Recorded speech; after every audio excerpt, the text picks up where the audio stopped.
Sup, my fellas. Don't forget to leave feedback, and enjoy the story.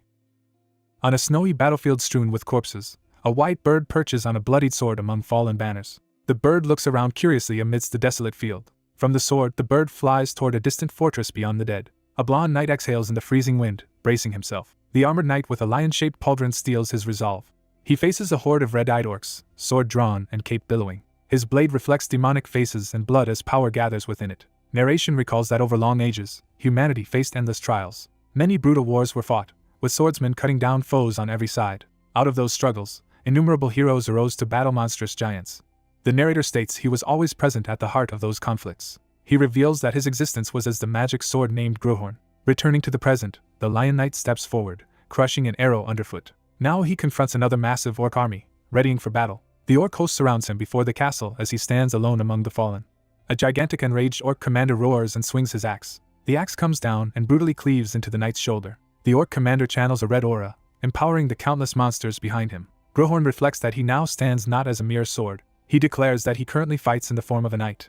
The knight unleashes blue elemental power, raising a wave of ice spikes. His blue eyes focus intensely as his power surges. Magic energy coils around his lips as he prepares a powerful technique. His ice blue aura spreads across snowfields, mountains, and over the castle. The narration describes snowbound lands and blood-soaked walls lying silent. The fallen defenders begin to stir as blue mana pours into them. Wounded knights rise again, infused with the sword's power. Only the blare of a war horn announcing a dawn charge breaks the silence. The kingdom's warriors rally with glowing blue weapons behind their leaders. Grohorn's current knight wears a confident smile as his blade shines. A colossal crescent of blue energy sweeps toward the orc ranks. A system-like message declares that a large-scale war event has begun with a winter theme. Leading the charge, the Lion Knight sprints forward through the storm. Narration recalls the many ancient heroes once wielded Grohorn. The sword fondly remembers one particular golden-haired knight. In the present battle, that knight slaughters orcs in a blur of steel. He continues cutting down enemies while smiling fiercely. Grohorn notes that those past heroes were his friends. They were also his teachers and his own students. One silver-haired swordsman channels the sword's power to cleave a giant orc. The narrator says every legend those warriors created ultimately stemmed from him. A long-haired woman heroically bisects a monster with Grohorn. Back at the current battlefield, the Lion Knight calmly adjusts his collar despite wounds. Someone opens their eyes, transitioning from memory to present awareness. Grohorn explains that, in the current age of tribulation, a new great orc leader has appeared. The monstrous chieftain charges, roaring in fury. Blue flames flare in a human eye as Grohorn's consciousness awakens again. The battered knight powers up, enveloped in blue energy. Grohorn and his knight clash head-on with the orc leader, vowing to fight. The orc leader reels, struck by their combined assault. After victory, the Lion Knight stands before a setting sun and falling enemy. He smiles softly, satisfied yet weary. Grohorn resolves to become a legendary myth once more. A fiery cosmic being appears, signifying the narrator's reincarnation process. He states that he was reborn into the world in the form of a sword. Over centuries he met many wielders, serving countless masters. He guided them into heroes remembered in history. Eventually he encountered one he calls his true comrade, a rugged knight. Together they carved through monsters, including bats, beasts, and undead. That comrade began as a village boy from remote Leonberg. They traveled the world, fighting side by side. Their partnership achieved unmatched heroic feats. Time jumps to the Frost Mountains, where storms gather ominously. In that final battle, devastating magic erupts amid snow and rock. The older knight staggers, coughing blood while gripping Grohorn. He kneels in a blizzard, bracing himself with the sword. A colossal white dragon towers before him, dwarfing the mountains. The enraged dragon roars, releasing waves of pink energy. The knight faces it unflinchingly, prepared for a last stand. He fires a titanic beam of light straight into the dragon's chest.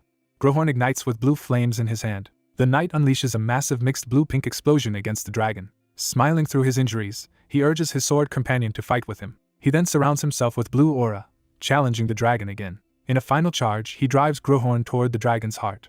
The attack tears through the dragon, shattering ice and sky. Narration leads into the climax, saying that at last their struggle reached its end. The killing stroke cleaves the dragon as bright energy envelopes it. Grohorn recalls that this was when they slew the white dragon of the Frost Mountains. As a result, his comrade was elevated to kingship over a realm.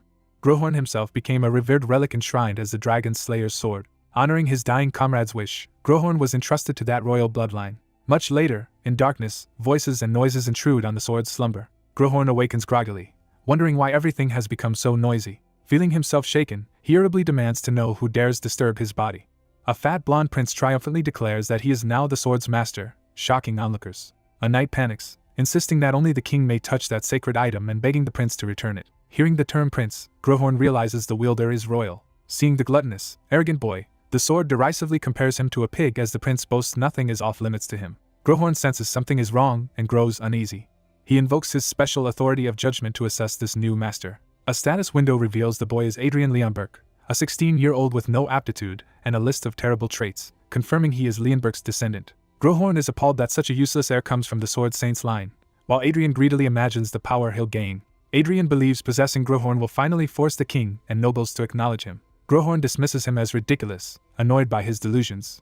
Adrian theatrically prays to the famed dragon slayer for power, but Grohorn flatly refuses to aid someone like him. The prince screams Grohorn's name in desperation. He wildly brandishes the sword inside the palace, guards and maids freaking out and begging him to stop. Furious at being ordered around, Adrian threatens the servants while rampaging with the blade. He convinces himself that if he gains Grohorn's power, all the trash opposing him will be beneath him.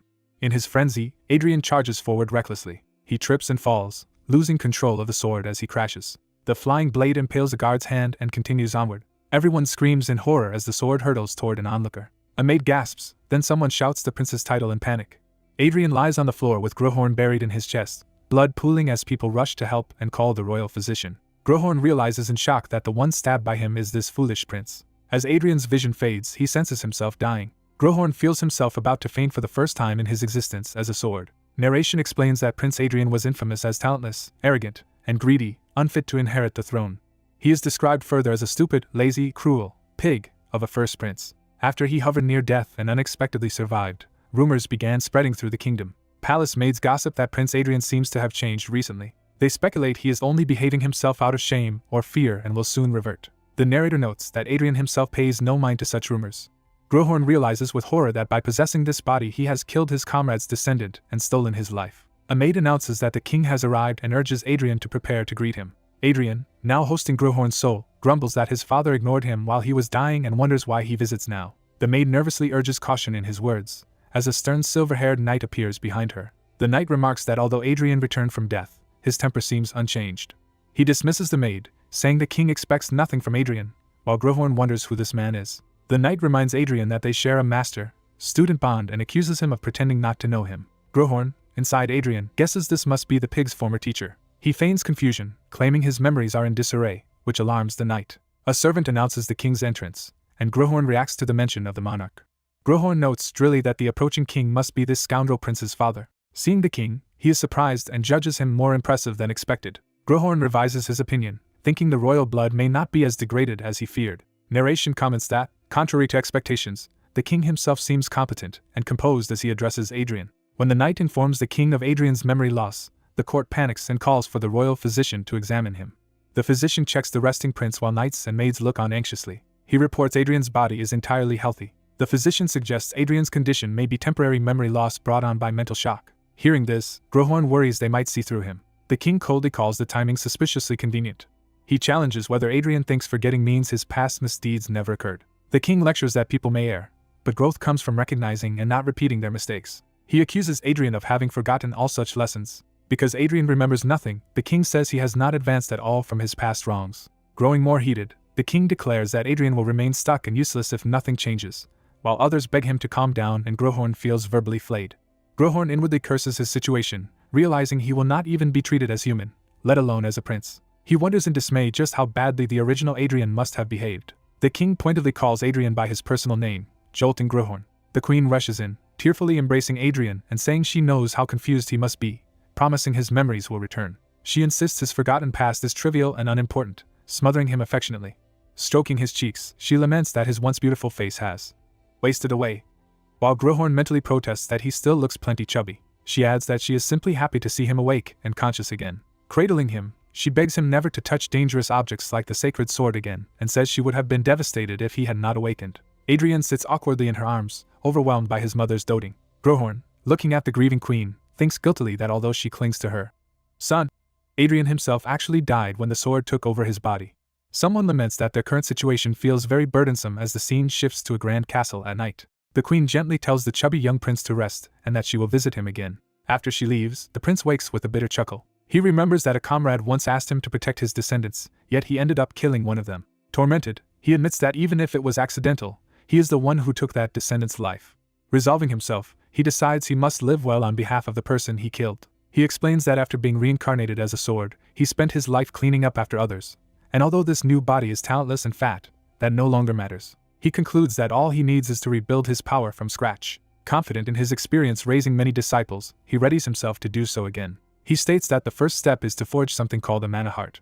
He begins channeling mana, glowing energy spilling from his mouth. Blue mana floods around him and condenses in his chest as he attempts to form the mana heart. The mana violently churns as he pushes the process further. The unstable mana bursts apart, scattering around his body. Startled and in pain, he realizes something has gone wrong with his chest.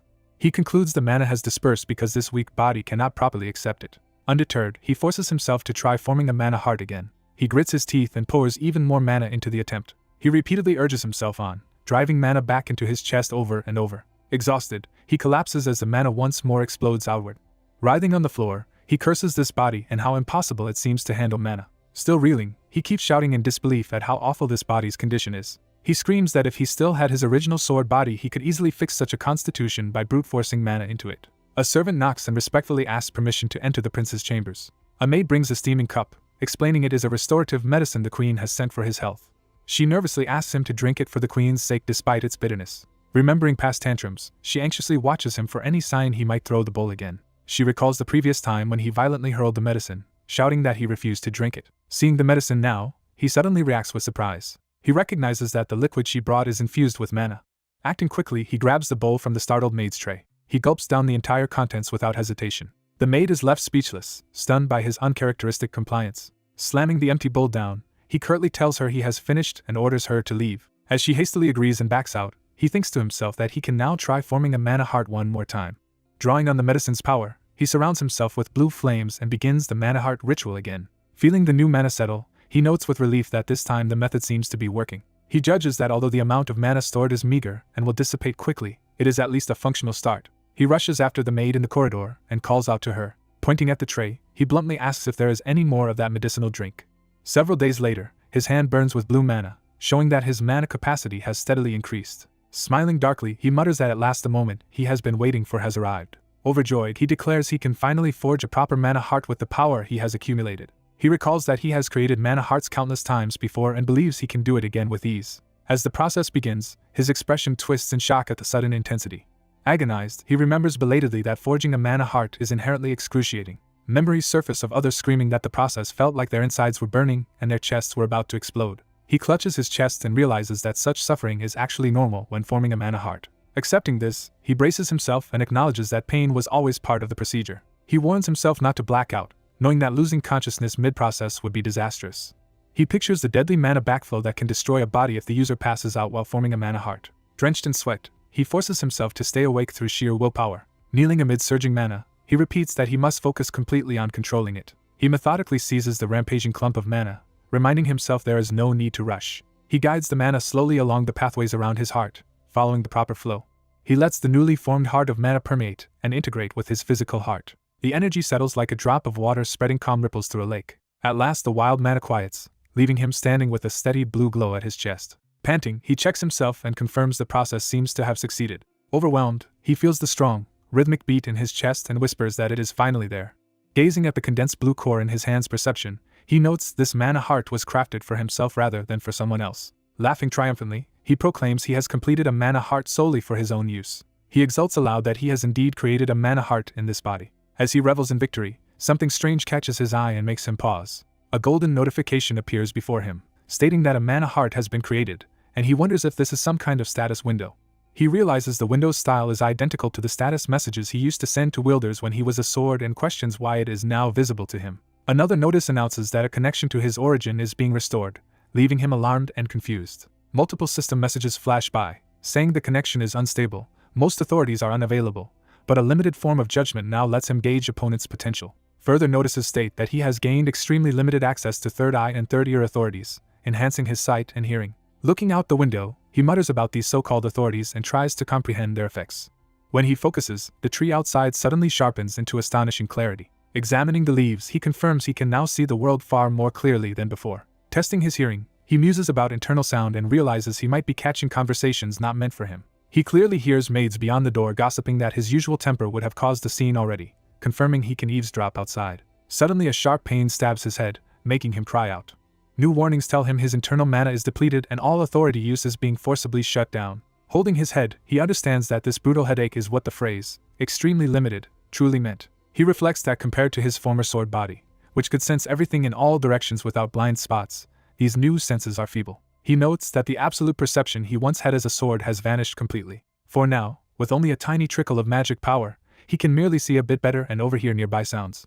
Clenching his fist, he resolves that once he enlarges his mana pool, those authorities should evolve. As he thinks this, his stomach growls loudly. Scowling, he admits to himself that he is simply very hungry. Servants rush to promise food immediately while he decides his top priority is adapting properly to this human body. The queen visits, overjoyed and praising her son for being so admirable. Hugging his face, she gushes that he finished every drop of her medicine and must finally be taking care of his health. As she cuddles him, someone approaches, prompting him to acknowledge their arrival. A stern man in black, her brother and thus his uncle, appears and asks if the prince recognizes him. The boy honestly replies that he does not. Concluding the boy truly lost his memory, the queen begs her brother to help guide this child. The prince realizes the man is the queen's only brother, and thus his sole uncle, watching the exchange cautiously. The uncle scoffs that the boy did not lose anything valuable in forgetting such a troubled past, and seems visibly displeased with him. The prince decides he should clarify matters himself before any misunderstandings deepen. The uncle remarks that all he can really do is help the prince get rid of some of his excess fat, which shocks the boy. He warns that he will offer no more than that and tells his sister not to expect miracles, while she insists even such help is enough. The prince is left confused, peppered with question marks at this unexpected offer of harsh training. The uncle eyes him with a cold, intimidating gaze that promises strict discipline. Training begins with the boy being thrown to the ground, crying out as he falls. The uncle declares that from now on every action, from eating to breathing, requires his permission and that the prince should abandon expectations of special treatment. He adds that if the boy truly tries his best, he might be willing to teach him a little of the family's secret swordsmanship. The prince considers it absurd that the legendary instructor of an undefeated knight and a founding king is talking down to him like this.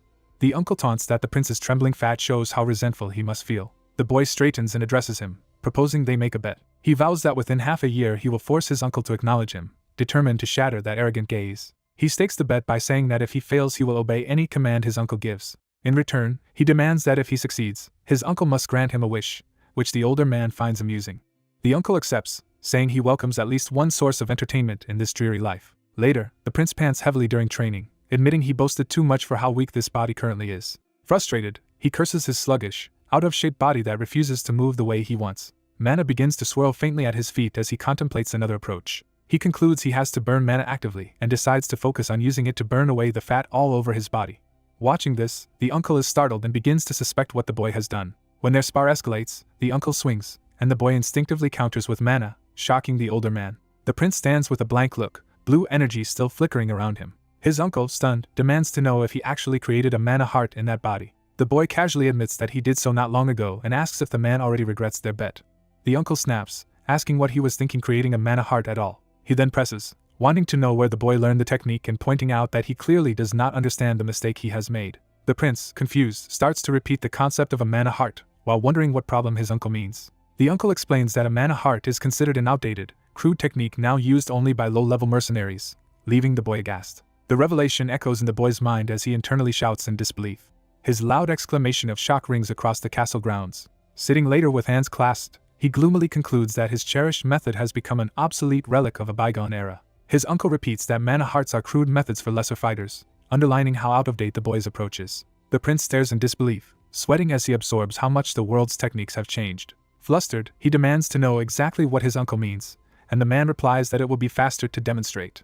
The uncle gathers mana in a smooth ring around his hand and tells the boy to watch closely. Using his enhanced vision, the prince sees that the uncle's mana is shaped into a clean circular ring rather than a clump. The uncle then unleashes a powerful ring-shaped slash of mana toward him. The blast crashes into the boy's hastily raised mana, overwhelming his defenses. Surrounded by fragments of energy, the uncle explains that these structures are mana chains, which can shatter sword energy from a mana heart, and are far easier and more stable to create. He adds that even a once-renowned family that clung to mana hearts was ruined a century ago, so no one seriously uses that method today. Later, the prince studies a book titled Mana Chain Basic Theory and admits that times truly have changed. He reads how mages build circles while knights weave chains of mana to grow stronger. The book details that a knight's rank is measured by how many chains they have formed. It lists the chain stages from single up to pentachain, showing the power progression. Closing the book, he concedes that this system is not complete nonsense after all. He notices the author's lineage, recognizing the name Altrinjan and mulling over where he heard it. Suddenly he remembers and reacts as the memory surfaces. He recalls that long ago, while he was still a sword, someone asked if he was the famed sword saint. He remembers a cloaked swordsman introducing himself as Ernest Altringen and challenging him to see who truly deserved the title of sword saint. Back in the present, he remarks that no wonder the name Altringen sounded so familiar. Leaning on his desk, he idly wonders what became of that old rival. Time passes and the scene shifts to a bright new day over the castle. Out in the yard, the prince warms up for training while armored knights look on. His uncle asks if he actually read the Mana Chain book the night before.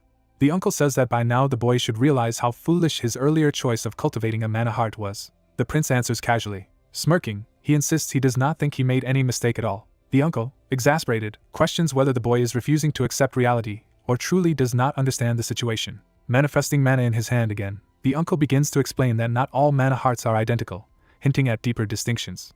The narrator recalls the phrase difference in class while unleashing blue mana. The uncle initially thinks the boy is speaking nonsense. The uncle explains that some mercenaries imagine themselves ancient heroes and asks what became of them. He says such people all stalled at 2 rings and faded away. The boy is challenged to prove he is different by defeating a double chain knight. The uncle promises to become his guardian if he accomplishes that, as the boy's mother wants. The boy wonders if having his uncle as guardian will truly be good for him. They face each other in the training yard, observed by knights. The uncle, offended, asks if his qualification as guardian is being doubted. He declares himself a count, Northern Army commander, and more. He adds that he is master of the Black Lancers and one of the king's 5 silver lions. He releases overwhelming 4-ring power. He reveals he is a quad chain knight. He gives his name, Vale Balorhard, as the man who might stand behind the boy. He asks if that is sufficient qualification, while the boy braces himself. Knights tense, readying weapons at the display. One knight even draws his sword in alarm. The captain orders Count Balorhard to stand down. The uncle withdraws with a smirk. The boy warns his uncle not to go back on his word later. After a brutal training bout, the exhausted boy collapses and the uncle ends the session. Later, the boy lies half on a table, completely drained. He shudders, thinking he almost died from the training. He remembers his uncle mocking his attempt to gain recognition and saying he is not even at single chain level. Staggering down the hall, the boy grumbles that his uncle is devilish. He enters his room where someone has been waiting for him. The visitor is the royal physician, humbled to be remembered. The boy, surprised, learns the queen ordered healing magic for him. The physician approaches with glowing healing magic and politely invites the boy over. The boy panics and angrily throws him out, saying he does not need it. Fuming, the boy refuses to let the suffering he endured today go to waste. His knight escort silently watches his temper. At the next meal, the third prince calls out, asking if his brother is there. The third prince enters confidently, smirking. During the formal meal, the protagonist eyes his soup while watching him. He silently wonders what is up with this guy. His escort whispers that this is His Highness the third prince, which shocks the boy. The prince says he heard about an accident but is disappointed his brother looks fine. The boy bluntly asks what he wants and accuses him of coming just to pick a fight. The prince seethes, thinking his brother is the fool who stabbed himself. He restrains himself, and says he has heard some interesting news. He reveals he heard about the bet with Count Balorhard to duel a double chain knight. He leans in with a sly smile and says about that. He proposes himself as the opponent for that duel. Later, after the prince leaves, the boy sits brooding at the table with his escort behind him. He internally complains about how twisted Leon Burke descendants are. The escort explains that third Prince Gillian is famous for his sword talent since childhood. He adds the prince reached second ring at 14, making him indeed fast. A maid nervously interrupts the boy's work. She hurriedly delivers a large stack of letters addressed to him. The boy, bewildered, wonders why people who never cared about this body are suddenly sending letters. He opens them, puzzled. His maid watches as he starts reading through the pile. The letters are mostly formal apologies coupled with requests to duel him, begging for the first opportunity. He interprets them as everyone seeing this as a legal chance to beat him up. Smiling darkly, he concludes he has become an easy target. He calls the maid back over. He orders her to write down the names of everyone who sent those letters. Back in the yard, a wooden practice sword clatters to the ground. The boy looks on, confused. The uncle orders him to pick up the sword. He says the boy must know at least basic swordsmanship for their bet to mean anything and that he will not accept excuses about lacking fundamentals. The boy grumbles internally that his uncle could have just handed him the sword more kindly. As he grips it, his body trembles from pain. He screams melodramatically about muscle pain to avoid training.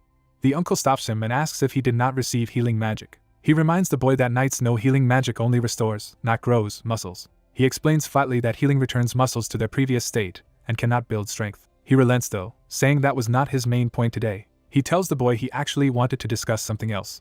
Drawing his blade, he tells the boy to watch carefully because he will not repeat this. He demonstrates the kingdom's basic training sword style that forms all knights' foundations. Energy flares along his sword as he prepares the technique. His eyes sharpen with intense focus. He executes a series of flowing, powerful slashes. The technique continues with a huge sweeping strike. The boy watches his uncle's form in mid-swing. The glowing sword carves arcs as the demonstration finishes. The uncle completes the form with a final decisive cut. The power of the swing leaves a massive mark on the ground around him. The boy stands stunned by what he just saw. Recovering, he asks to confirm that this is only a basic training style for knights. The uncle glances at him skeptically. He says that while the style lacks sharpness, it is the best for learning fundamentals and may even be too much given the boy's talent. Suddenly sensing something odd, he looks over in surprise. The boy bursts out laughing, overwhelmed by what he realized. He recalls that the Dragon Slayer swordsmanship, which once decapitated the Mad Dragon, is the same technique. He is outraged that such a legendary art is now treated as trivial training. The uncle continues that this alone cannot win the bet and suggests the boy later seek another teacher. The boy cuts him off, declaring he will learn no other swordsmanship because this one is enough. The uncle is left speechless by that resolve. He finally concedes and tells the boy to do as he wishes, while the boy grips his practice sword tightly. The boy begins imitating the form with a heavy downward swing. He thinks about how this Dragon Slayer style has been reduced to a simple training form. He admits it is natural given the current version lacks its original intent. He reflects that the style no longer carries the will to slay dragons. He thinks that people who abandon the mana heart and the swords will cannot appreciate Dragon Slayer's true worth. He keeps drilling the form, his wooden sword striking the ground repeatedly. The uncle steps in, correcting him as he practices. He scolds that merely tensing his arms will not put power into the sword and asks if he has already forgotten the demonstration.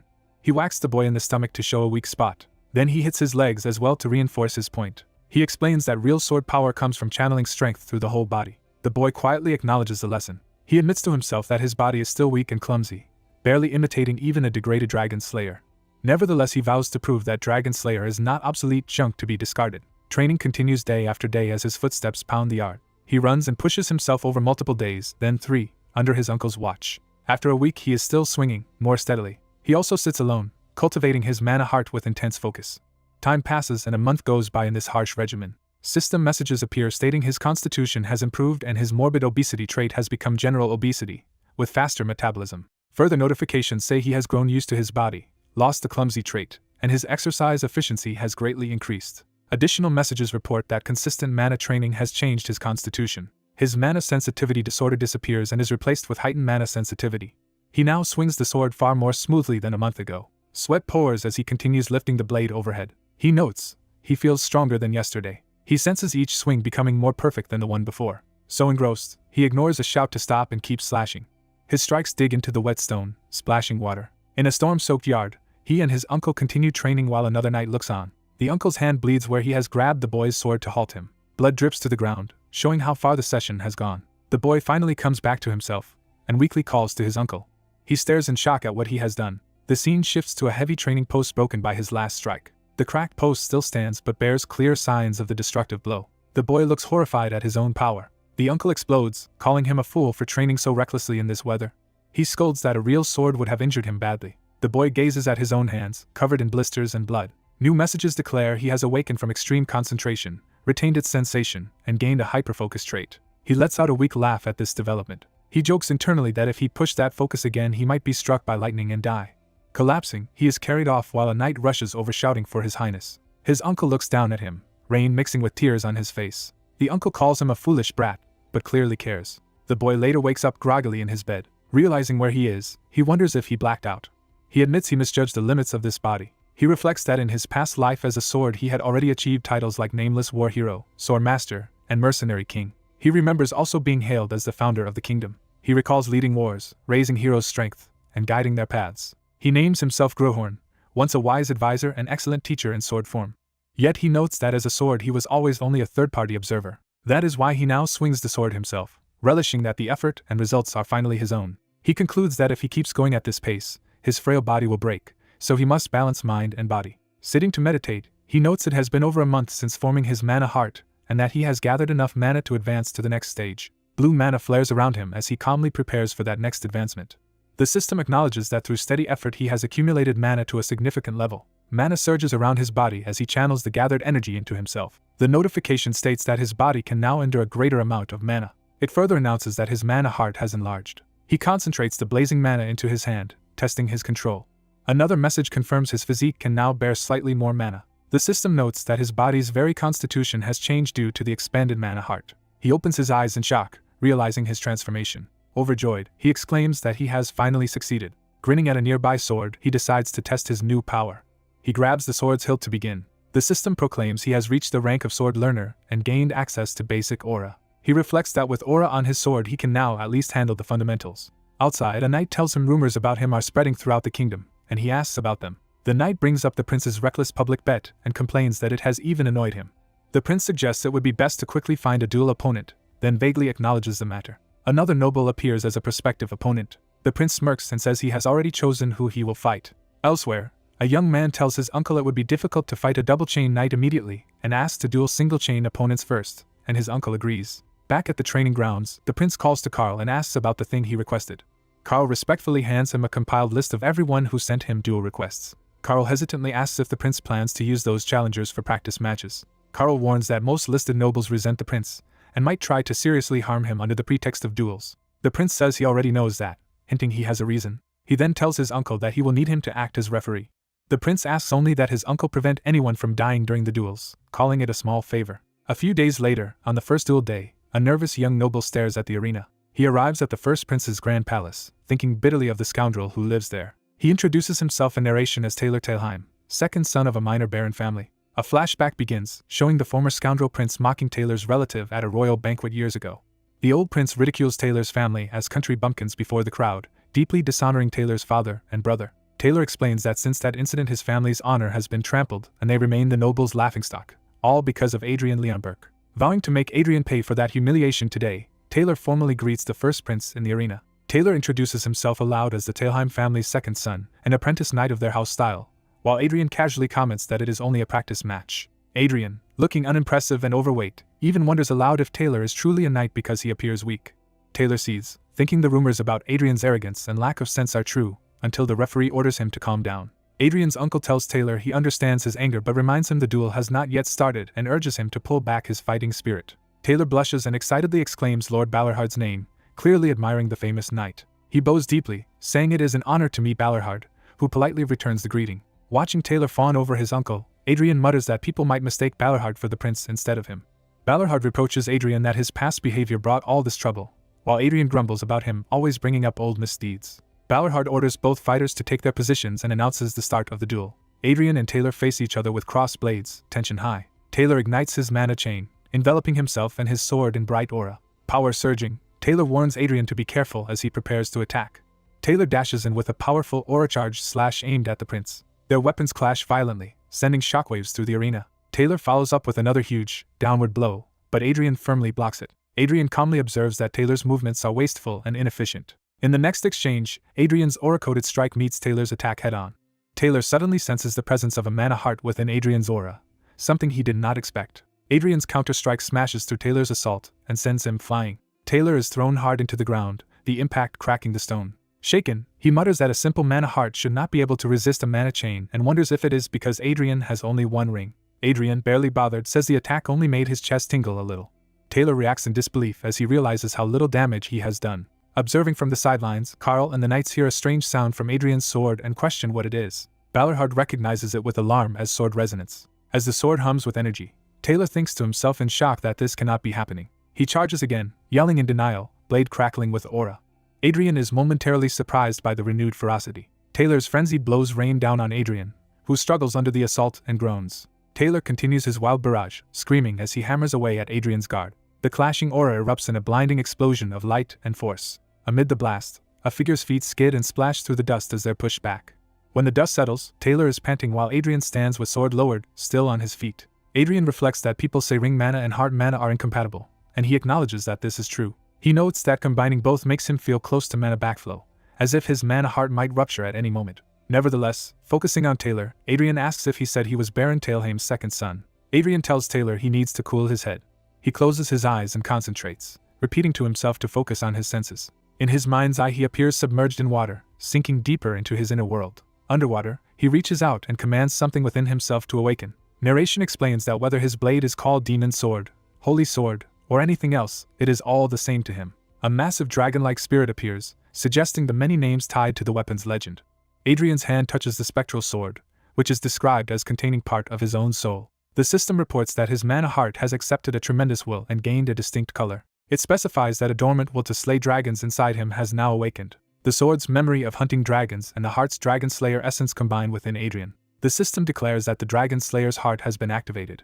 Adrian's eyes turn crimson, reflecting that awakened power. A dragon-shaped aura coils around him as he is encased in a killing intent forged solely for slaying dragons. Narration calls this the true power of the dragon-slaying sword, whose energy now flows from his heart into the blade. Taylor stares in horror as Adrian's crimson dragon aura towers over him. Trembling, Taylor can barely comprehend what he is seeing. Balorhard, realizing the danger, shouts for the duel to stop. Consumed by berserk killing intent, Adrian launches himself at Taylor to strike. A flashback shows Adrian asking his uncle for one favor before they spar. He explains that if it ever looks like he is about to kill his opponent, his uncle must intervene. In the present, as Adrian's killing blow descends, that previous request hangs over the scene. Balorhard fulfills the promise by charging in with overwhelming power to stop his nephew. Their clash sends Adrian hurtling away and smashes the ground. Balorhard stands with swirling aura, having subdued Adrian in a single powerful move. Adrian lies battered against the shattered wall at his uncle's feet. Balorhard turns away, his decisive strike having ended the berserk episode. Other knights surround him with swords drawn, accusing him of possibly committing regicide. Adrian rises unsteadily and orders them to stand down, saying he himself asked Balorhard to do that. He admits he did ask, but grumbles that he never told his uncle to knock him completely unconscious. Smiling wryly, he complains that he never asked to be knocked out while everyone else looks shocked. His mana heart pulses violently, still swirling with excess blue energy. Catching his breath, he thinks his mana heart had nearly cracked under the strain. He acknowledges that his uncle's strength is on another level compared to a single chain knight, and that he took that blow head on. Examining his chest, he notes with relief that there seem to be no lasting side effects despite the danger. He concludes cheerfully that everything turned out fine since he ultimately won the duel. Later, lounging in his room, Adrian is asked why he is smiling to himself and snaps back from his thoughts. Balorhard visits and demands to know what exactly Adrian did out there. Furious, Balorhard calls Adrian's dragon-slaying technique an unrighteous sword he never taught him. Adrian calmly answers that he only followed what he believes to be the essence of the sword. Balorhard inwardly scoffs that Adrian speaks of the sword's essence without any real combat experience. He muses that, to Adrian, the sword's essence is pure killing intent, which while unsettling is also undeniably part of the truth. Balorhard concedes aloud that Adrian's view is indeed one kind of truth. Adrian is surprised by this unexpected acknowledgement. Adrian remarks that he thought his uncle would lecture him with lofty ideals about the sword instead of accepting that view. Balorhard explains that he is a soldier, not a chivalrous knight, and values victory over righteousness. Adrian listens intently as his uncle prepares to add a caveat. Balorhard warns that Adrian's sword goes too far and that excessive killing intent will eventually blur the line between friend and foe. Adrian replies that all this scolding is just his uncle's way of trying to correct that problem. Balorhard says he will keep watching Adrian to see whether he is consumed by inner demons or controls them. Narration jumps ahead to after 3 days of practice duels have passed. On the last day, Adrian addresses Taylor by name as they square off again. Adrian commends Taylor for his hard work during those 3 grueling days. Narration explains that during that time Taylor had to continually block Adrian's sword overflowing with unstable killing intent. Adrian reflects that Taylor truly endured a lot, though he thinks it is a pity for Taylor. He teases that Taylor probably wanted at least one chance to beat him but never managed it. Adrian then calls to a maid and tells her to bring forward a chest. The maid nervously carries an ornate chest and asks what it is for. Adrian says he knows the former scoundrel prince did terrible things to Taylor's family, and that this is meant as some form of amends. He instructs Taylor to deliver the chest, containing gold and a letter, to Baron Talheim. After handing over the gift, Adrian tells Taylor to travel home safely. Adrian thinks that although he is not obligated to fix the previous prince's mess, if someone works for you he deserves to be compensated, while Taylor thanks him profusely. Narration recounts that this scoundrel prince's practice duel quickly became the hottest topic in the kingdom. Meanwhile, spiteful nobles gossip that the first prince will soon be punished and humiliated for his past misdeeds. But even after waiting, the scandalous news they expected never arrives, leaving them confused. Instead, word spreads that the duel was just a misunderstanding, both sides fought earnestly, and the prince was not as bad as the rumors claimed, with Taylor's uncle and others publicly supporting Adrian's sincerity. The disappointed schemers assumed the royal family must have silenced Taylor and his allies. Narration adds that when Adrian hears that claim, he slams his fist down in outrage. He shouts that Taylor only stayed quiet because he was embarrassed about losing to him. Muttering that these nobles have nothing better to do, Adrian complains they should find productive work, while his uncle dryly notes Adrian is hardly one to talk. Later, Adrian glares at a nervous courtier holding another chest, clearly intimidating him. With a fiery aura behind him, Adrian forces the man to promise he will also spread the true result of the duel wherever he goes. Adrian then thinks to himself that the rumors should finally die down. Moments later, he is told there is now a rumor he coerced Taylor into faking the duel results, leaving him stunned. The maid awkwardly explains that people claim he threatened Taylor to fabricate the outcome. Adrian falls into exasperated silence, darkly brooding. He decides to ignore the gossip and instead throws himself back into intense sword training. He resumes practicing, swinging his aura-coated sword in powerful arcs. He continues slashing again and again, refining his technique. His movements grow sharper and more fluid as blue aura trails behind each strike. He unleashes an especially massive, focused slash, pushing his limits. The sequence ends with a close view of his blazing blue sword as it cleaves through the air, symbolizing his relentless drive to grow stronger. The prince channels intense blue mana, preparing for battle. He asks his knight Carl how many duel challengers remain and hears today's opponent will be the last. The prince, now overweight, thinks that apprentice knights are no longer a match for him. Carl notes that the final challenger is a properly trained knight. He explains this knight left their family style to train seriously within a knighthood. Reading the dossier, the prince finds the opponent is a probationary member of the elite Iron Lion Knights. The challenger is named Arwen Kurdian, who arrives at the castle. Guards confirm the armored woman bearing the Iron Lion emblem is indeed the famous probationary knight. Arwen is introduced as a legendary beauty nicknamed the Flower of the Cliff and Thorny Rose who crushed many men's hearts. She steps into the courtyard, approaching with firm, measured footsteps. Watching her, the guards gush over her beauty and marvel that such a woman came here willingly to duel the prince. Arwen keeps a calm, stern expression as she walks, hiding her thoughts. She steels herself, muttering that in any case she must face this duel. Another onlooker wonders if it would be comical for their prince to be humiliated by this renowned woman. The narration introduces the Iron Lion Knights as one of the kingdom's most famous and skilled orders. It highlights Arwen as an exceptional probation knight whose full membership is already guaranteed. Hearing how talented she is, the prince anxiously wonders why such a genius would come to duel him. Carl hints that there was a past incident between the prince and Arwen, while the prince privately admits he probably started a one-sided fight. The prince calls a maid over and asks her to remind him what he did to Arwen. Nervous, the maid hesitates before addressing him. She finally blurts out that he once harassed Sir Arwen. Horrified at his former self, the reincarnated prince grabs his hair and curses his own past behavior. A flashback shows younger Arwen being grabbed from behind at court. The former prince leers at her, praises her looks by rumor, and suggests she become his personal maid. Arwen coldly brushes off his hand despite his status, refusing to be treated like property. She tells him pointedly that the kingdom's knights are not his personal possessions. Enraged at her defiance, the old prince insults her appearance and erupts in a tantrum. Present day, the new prince listens to this recollection and accepts that this is what he is accused of. He judges the story as the twisted courting attempt of a rotten scoundrel. Looking at Arwen now, he thinks no reasonable person could truly call such a woman ugly. He gazes at Arwen's dignified profile, struck by her beauty and bearing. Arwen greets him formally after a long time, remarking that he seems unchanged. The prince awkwardly replies that he has actually changed completely inside, being a different person than before. Seeing Arwen's cold glare, he resigns himself to facing the consequences of his karma. Count Balorhard arrives with attendants to officiate the duel. The count is surprised when he recognizes Arwen. Arwen respectfully introduces herself to the count as a probation knight of the Iron Lion Knights. The count privately warns Arwen that the prince's sword is dangerous, prompting the prince to complain about his biased remark. The count then moves to begin the proceedings. He orders both combatants to take their positions for the duel. Arwen steps forward, composed and ready to fight. In the courtyard, Balorhard declares that the duel between the prince and Arwen will now begin. At the signal, Arwen rushes toward the prince with swift, low movement and hand on her sword. The prince smiles, eager to test the skill of the Iron Lion Knight's rising star. Arwen explodes forward in a blue-lit leap, launching a powerful overhead strike at him. The prince tracks her approach with glowing eyes and evaluates her movement as respectable. Their blades clash in a burst of blue energy as Arwen presses a fierce attack. The prince feels mana inside him begin to surge and backflow dangerously. Arwen meets his blade with a strong crossguard, matching his empowered blows. The prince grunts while swinging down as Arwen blocks and counters from below. Arwen unleashes a flurry of rapid, precise sword strikes that drive the prince back. She continues her relentless assault, battering his defenses from multiple angles. The prince realizes he is being completely controlled in the fight and decides this situation cannot continue. Arwen gathers mana again, preparing another powerful blue-charged slash. In response, the prince activates his unique power Dragon Slayer's Heart, wreathed in red energy. A spectator with red eyes is shocked and alarmed by the sudden manifestation of his power. The prince charges, releasing a crimson wave of force that collides with Arwen. Arwen is driven back through the air by the blast, momentarily overwhelmed. Regaining footing, she pushes herself to sprint back and despite the danger, she notices something strange about the prince's sword and aura.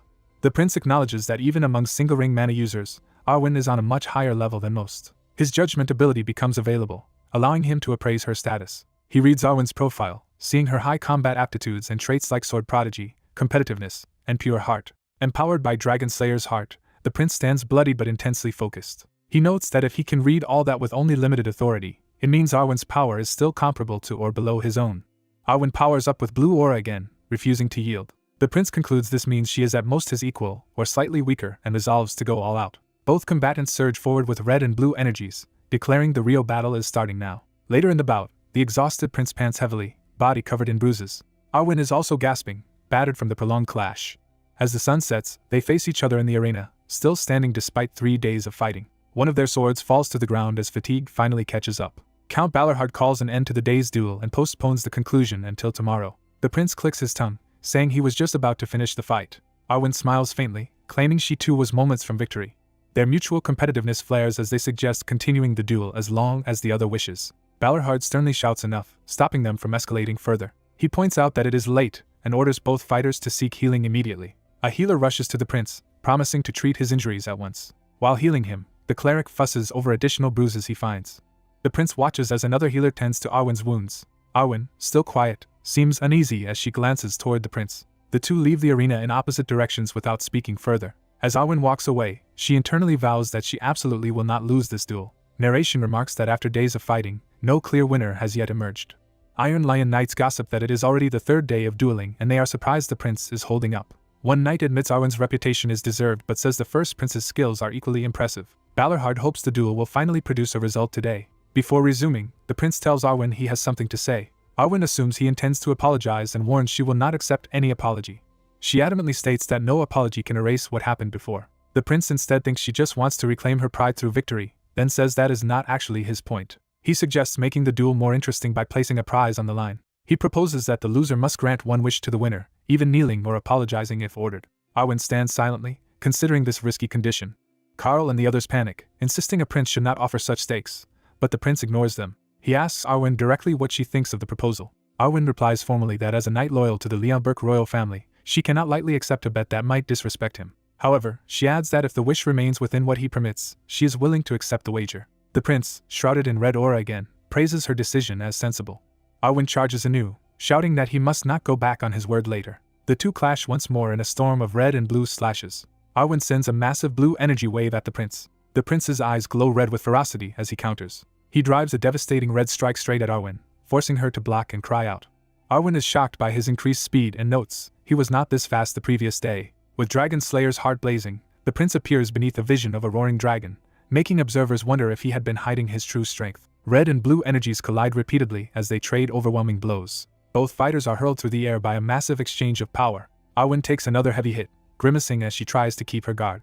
She sprints in again while the prince swings a huge red arc that tears up the ground. Gasping, Arwen continues to endure his assault, refusing to fall. The prince presses forward with relentless crimson strikes. Their powers clash once more in a blinding confrontation of red and blue. The shockwave flings swords aside, ending in a decisive exchange.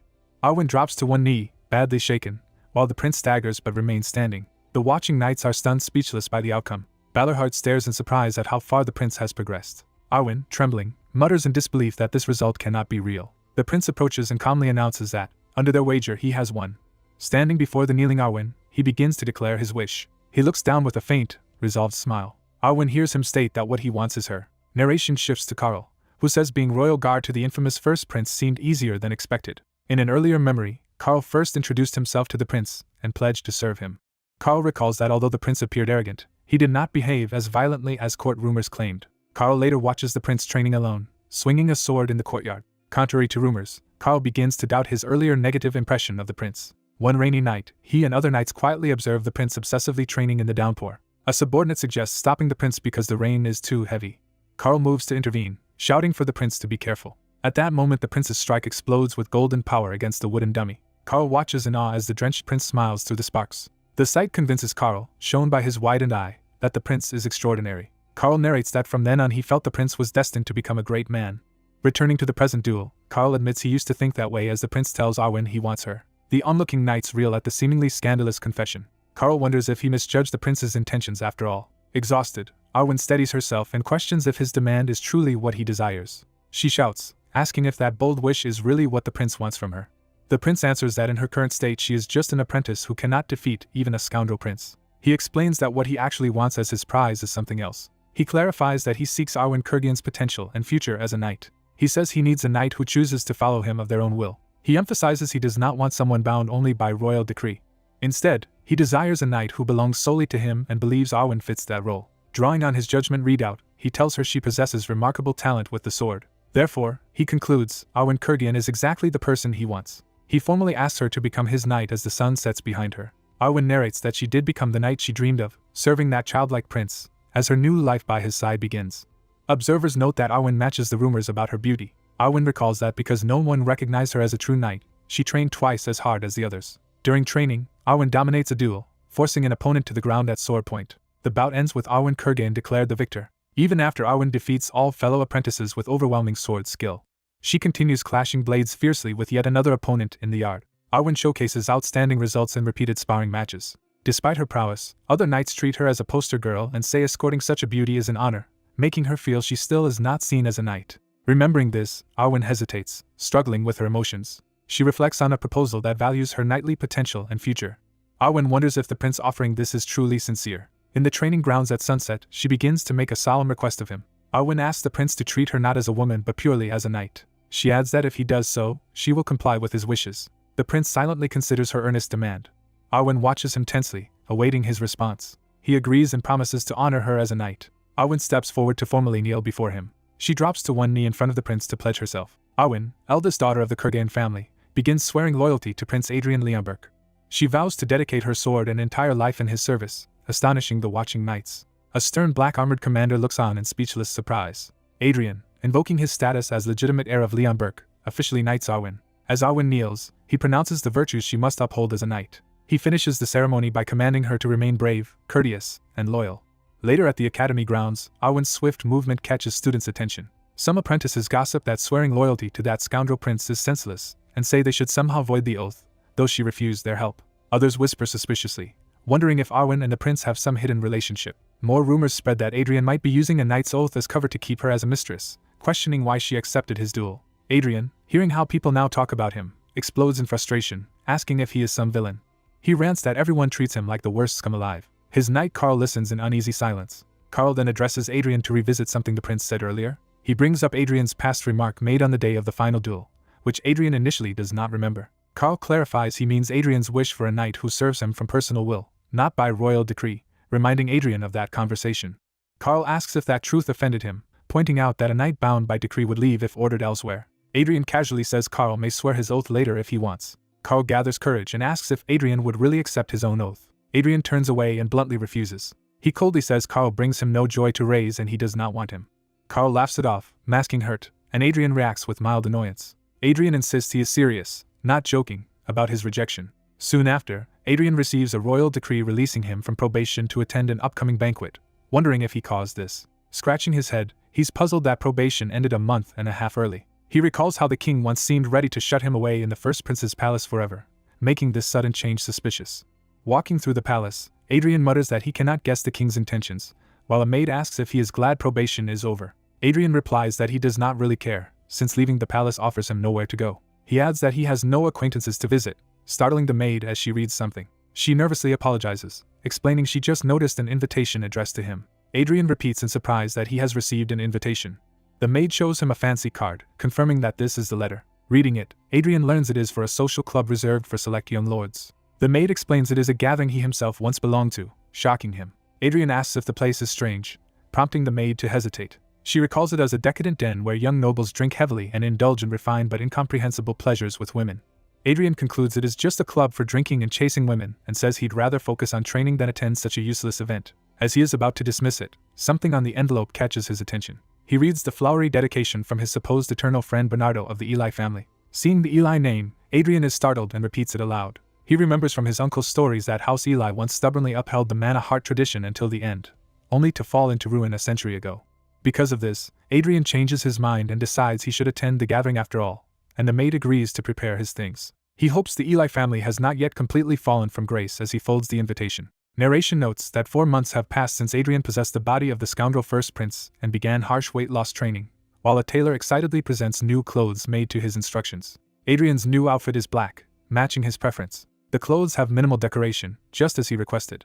The design is simple yet, according to the tailor, still preserves his princely dignity. Looking in the mirror, Adrian acknowledges he has lost a lot of weight, and the tailor marvels that his measurements have more than halved. Adrian entrusts the future palace banquet attire to the tailor as well, who wants to start immediately, but Adrian tells him to wait since his body will change further. Smiling confidently, he predicts his measurements will shrink even more before the banquet. A few days after probation ends, Adrian rides by carriage toward the hated social club for special young lords.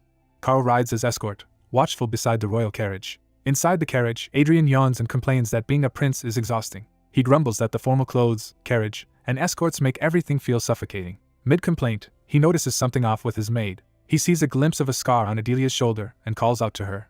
Adrian directly asks about the scar on her neck. Adelia answers that it was caused by her own incompetence during a previous reprimand from him and accepts blame. Adrian imagines the former prince's cruel past abuses, horrified by how many awful stories keep surfacing. Watching the frightened maid, he realizes he has never even learned her name despite months together. He asks her name at last, startling her. She introduces herself as Adelia Byron, causing him to react sharply. Hearing the Byron name, Adrian recalls it belongs to a nearly forgotten noble family. He internally marvels that he's hearing that name again, and narration shifts to a distant past before cities or kingdoms existed. The story describes the many races on the continent, showing dwarves and orcs amid war. It was an age when weak humans were naturally robbed and slaughtered by stronger species. Some heroes arose and ended that era of human misery at the climax of a great war. Those saviors who made humans the continent's dominant race came to be called the Five Electors. One of these 5 legendary heroes steps forward in the tale. The red-haired swordswoman is named Grihorn. She stands amid blazing skies and challenges an unseen interlocutor to consider what comes after the war. Facing a horde of monstrous giants, she muses about what she and her comrade will do once the fighting ends. A close-up of her fierce eyes underscores her resolve. She then launches into the fray, leaping at the colossal enemy. She beheads Ida, the king of giants, ending the giants' centuries of exploitation of humankind. The scene shows her finishing blow cleaving the giant's body apart. Narration identifies her fully as Agnes Byrne, the iron-blooded sword marquis. Agnes smirks amid the carnage, her scarred face framed by flying hair. On a battlefield strewn with giant corpses, more foes charge her. Her eyes blaze with fury as she prepares another outburst. Agnes furiously berates the giants for crawling back in search of prey and curses them as depraved gluttons. She continues yelling vile insults at them as she hacks through their ranks. Her tirade escalates into heavily censored profanities about what should be done to monsters like them. The sword's gem flashes as if sensing her rage, drowning her remaining curses in noise. Adrian snaps out of the recollection, disgusted that merely remembering her vulgar language makes his ears feel dirty. He refocuses on Adelia and internally wonders how a descendant of such a famed Byrne ended up like her. Looking at the timid maid, he is baffled by how her once glorious lineage could decline so far. Carl informs Adrian that their carriage has arrived at the destination. Carl peers in from outside, addressing the prince again. Adrian steps out, saying Carl's timing is perfect. The prince strides away from the carriage toward the club entrance. He tells a confused Adelia they will talk later, leaving her standing there bewildered. Adelia watches them go, surrounded by question marks, unsure what just happened. At the entrance, a silver-haired young noble joyfully calls out to Adrian, introducing himself formally. Bernardo of the Eli family greets Prince Adrian and asks if he has been well. Bernardo effusively says he is overjoyed Adrian is safe, while Adrian skeptically thinks this supposed Eli heir just looks like a punk. Bernardo remarks that Adrian must have suffered greatly to become so thin, prompting a thoughtful look from the prince. Adrian lets out a dark chuckle, unsettling Bernardo, who asks if he is all right. Adrian brushes it off, saying his body is fine and that coming today might actually be a good thing. With a sly smile, he pats Bernardo's shoulder and says the day will be very entertaining thanks to him. Bernardo, feeling a chill, stares in confusion at Adrian's ominous reaction.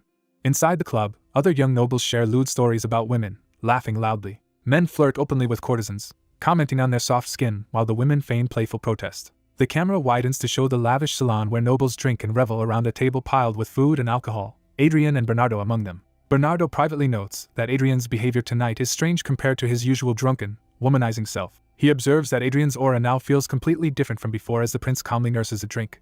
The calm breaks when another noble stands and approaches Adrian. This smug noble begins addressing Adrian with a conspiratorial smile. He says everyone is talking about how Adrian supposedly claimed the famed Iron Lion's flower, meaning Arwen. Adrian listens in silence, not responding at first. Other nobles complain that they were too slow, saying they had also coveted Arwen and wished they had secured her oath first. One man lewdly imagines how Arwen's body must look beneath her armor, calling her beautiful and wondering about her flesh. Adrian interrupts him and abruptly asks whether the man has any sisters at home, startling him. When the man hesitantly answers, Adrian reminds him that he himself has a younger brother and says that is fortunate. Before the lecher can process it, Adrian suddenly moves, his fist flashing toward the man's face. He slams the noble with a brutal punch. The blow sends the man reeling and screaming as blood flies. He crashes to the floor, shattering his glass and soaking the carpet with spilled wine. The other nobles and women stare in shock at the sudden violence. Bernardo is horrified and speechless at Adrian's outburst. Adrian coldly remarks that it is fortunate the man's family line will continue, implying his target will not be able to father children after this. He then savagely kicks the man in the groin with explosive force. Everyone in the room freezes as the prince stands over the writhing noble. Adrian's mind flashes back to the day the king stripped him of succession in favor of his younger brother, fueling his rage. Drawing on that anger, he raises his fist again. He lands another heavy punch squarely on the man's face. Onlookers wince and recoil at the relentless beating. Bernardo and others try to intervene but are too late to stop the assault. Adrian grabs the man by the collar to keep him upright. The battered noble, terrified and bleeding, demands to know why the prince is doing this to him. Adrian leans in close and tells him to listen carefully, preparing to explain exactly why he is being punished. The prince insists he will not accept being treated like a scoundrel even if others think of him that way. The onlookers are completely baffled by his sudden declaration. He explains that his words mean the noble he is beating still has not been hit enough and continues pummeling him. The beaten noble crashes across the room as the prince finishes his attack. Everyone watches in shock while the prince stands over the aftermath.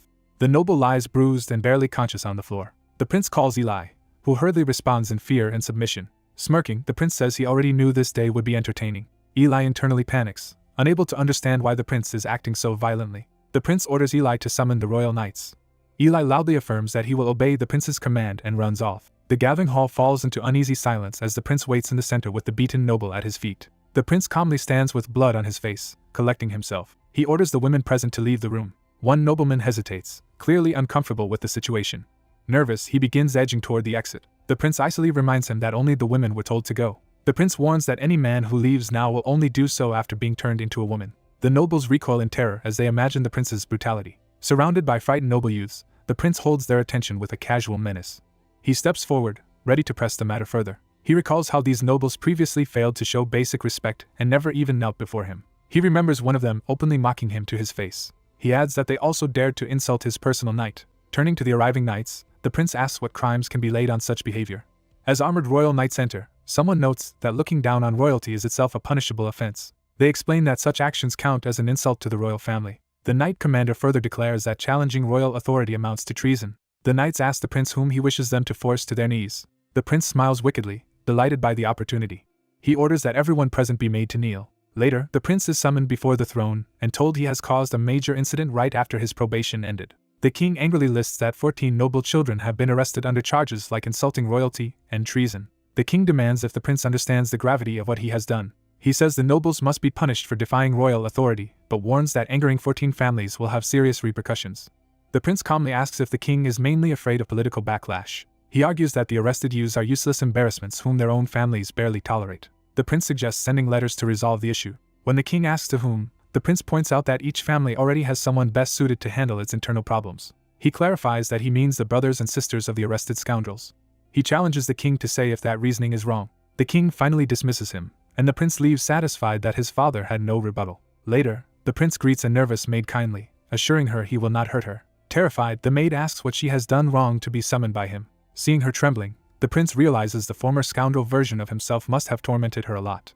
He recalls that her impoverished noble family barely holds its title. Narration reveals that even her own bloodline forgot the lost glory of the Byron name as its heroic history was erased. Their unmatched martial arts were severed and forgotten as well. The prince reflects on the prestige and pride that vanished with that lineage. An appraisal window reveals that the maid, Adelia Byron, has top-tier aptitude in swordsmanship and mana along with extreme traits: butcher, war maniac, fragile heart, caregiver, and slave mentality.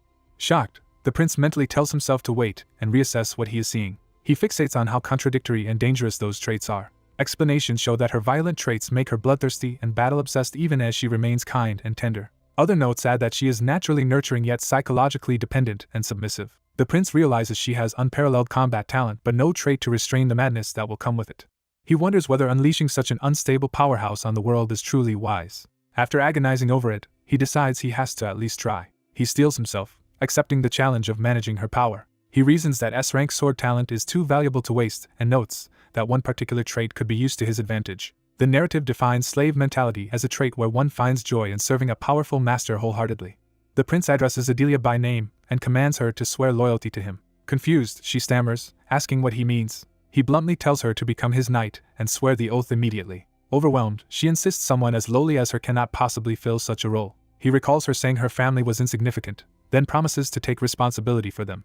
In exchange, he demands that she swear loyalty and acknowledge him as her master. He tells her that if she cannot control her inner madness, he will take control of it for her. She asks if he truly will look after her family, and he affirms it. He even offers to bring her relatives to the capital so she can see them, which moves her to accept. Adelia, eldest daughter of House Byron, formally pledges her loyalty to Prince Adrian Leonberg.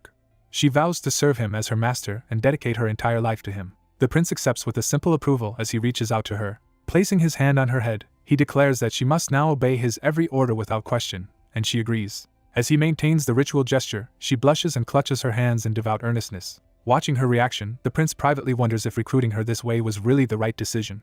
Rumors spread that the first prince has resumed his scoundrel ways by coercing a knight's oath through underhanded means. The gossip continues that he summoned, beat, and imprisoned noble children as well. People also claim he is turning a maid who has never wielded a sword into his personal knight, assuming he wants a harem. Hearing all this attention, the prince grumbles about when everyone became so interested in him. He complains to his knight commander that taking in just one personal knight has caused endless comments.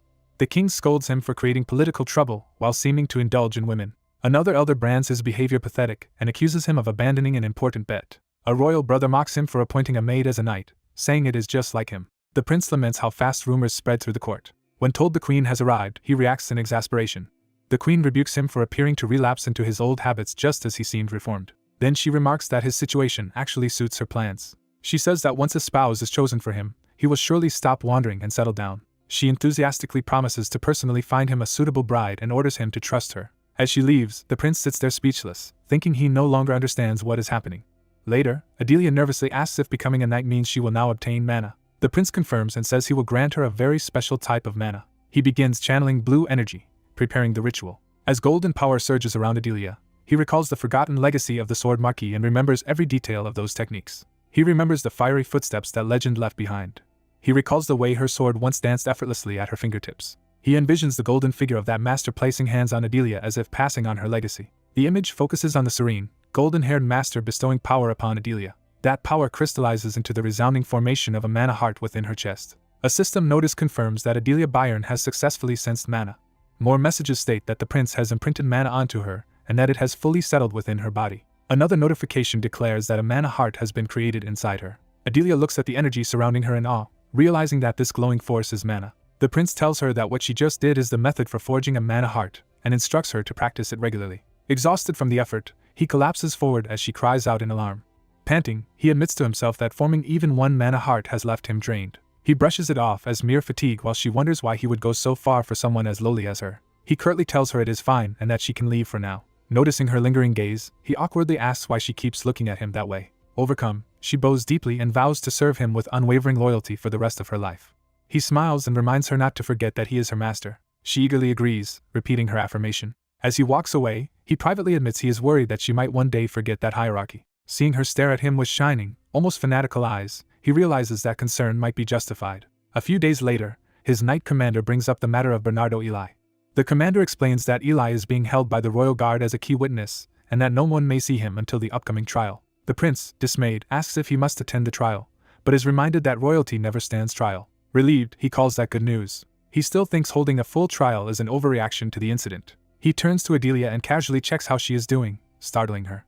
He specifically asks whether her mana heart has stabilized, and she confirms that it has. Satisfied, he announces that from now on she will participate in his training. He orders her to change clothes and meet him at the training grounds. He adds that she should put down her cleaning rag, since she is a knight now, not merely a maid. Out on the practice field, the prince begins his own warm-up exercises. As he stretches, he questions what his stern instructor is doing there. The instructor snaps that he is not talking about the prince but about someone else nearby. We see Adelia in armor running laps around the yard as the instructor indicates her. The prince casually replies that he is indeed making her a knight, just like the rumors say. The instructor explodes, asking if the title of knight means so little to him. He continues scolding the prince for acting reckless in such a tense political climate, while the prince complains about his meddling. The prince retorts that if the instructor hates this idea so much, why does he keep coming to watch training? Adelia staggers up and reports that she has completed 10 exhausting laps. The prince and instructor glance at her condition, evaluating her effort. Apologizing, she blames herself for causing trouble, but the prince brushes it aside and tosses her a practice sword. He tells her that for today he will only teach her the basic stance. Demonstrating, he takes the stance and shows her how to swing correctly. He then tells her to try imitating what she just saw. Nervously gripping the wooden sword, she asks if standing like this is right. Her eyes suddenly sharpen as something awakens within her. She explodes into motion, reproducing the prince's powerful swing with surprising force and precision. The instructor is stunned by the display. The prince, equally shocked, realizes she copied his demonstration nearly perfectly after seeing it only once. When she asks if her stance was correct, he internally pauses to process what this implies. He concludes that if he lets his guard down, this girl will overtake his skill in no time. He reflects uneasily that her slave mentality makes her obey strength, and remembers how the former scoundrel prince tormented her before. Imagining a future where she surpasses him, he pictures her menacingly pointing a sword at him. Snapped back to reality, he reacts with a wary The instructor, now impressed, marvels aloud at the depth of talent she clearly possesses. Alarmed by that appraisal, the prince demands to know what the instructor thinks he is planning to do. The blonde youth furiously warns the man not to desire the girl. The dark-haired knight mocks him, asking what he could possibly provide the child. The knight belittles him as a rookie swordsman of only a few months. Surrounded by blue mana, The knight insists the boy is incapable of handling her. The youth is engulfed by the same mana, bracing himself instead of collapsing. He reflects that the former scoundrel would have already fled in fear. Rejecting that past self, he decides that if he truly cannot handle her, his mana erupts into a massive swirling blue flame. He resolves that if even he cannot handle her, then no one can, beginning a declaration. He proclaims he has drunk the blood of the giant king, the mad dragon, and many others. The cursed sword Grohorn is revealed as the vessel of those powers. A system-like notice explains that a fragment of Grohorn's soul manifests to his will. His eyes turn red as that soul fragment starts to overlay him. The knight watches tensely while red mana flares around the youth. Wreathed in crimson aura, the youth begins to declare what she is to him. Possessed and obsessive, he roars that the girl belongs to him. Facing the knight, he repeats that she is his alone and must not be looked at or coveted. Calmer but still fierce, he says he hates anyone taking what he considers his. The knight stands troubled, with the armored girl behind him, after this confrontation. A close-up of the youth's slit red eye shows the possession starting to fade. As he cools down, he feels his grasp on reality slipping. He describes lying underwater, unable to sense vitality or life. Numb in the dark cold, he wonders if this state is some kind of omen. He realizes that at this rate, his frail body will be devoured by Grohorn's soul. Terrified, he struggles as spectral hands close in around him. A commanding voice declares that this is enough and halts the devouring. He reaches out with blue energy to seize and suppress the invading soul. Back in the courtyard, he stands with controlled blue mana as the knight approaches. He recalls the saying that even a normal knight can save 10 soldiers. The knight counters that one outstanding knight can save 100 soldiers. He adds that the girl might someday save 1,000 or more. The youth ponders the knight's conviction and motives. He questions whether this is truly a great cause for a northern commander. He bluntly tells his uncle he does not care about that cause. The uncle protests, asking if that holds even if she could save countless people. The girl refuses the uncle, saying her body and heart already belong to the prince. Shocked into silence, the uncle has no rebuttal. The youth thinks dragging out his soul was worth it since her slave mentality yields to a higher being, and repeats her declaration. He jokes that the uncle's training goal was only weight loss and asks if there is anything left to teach.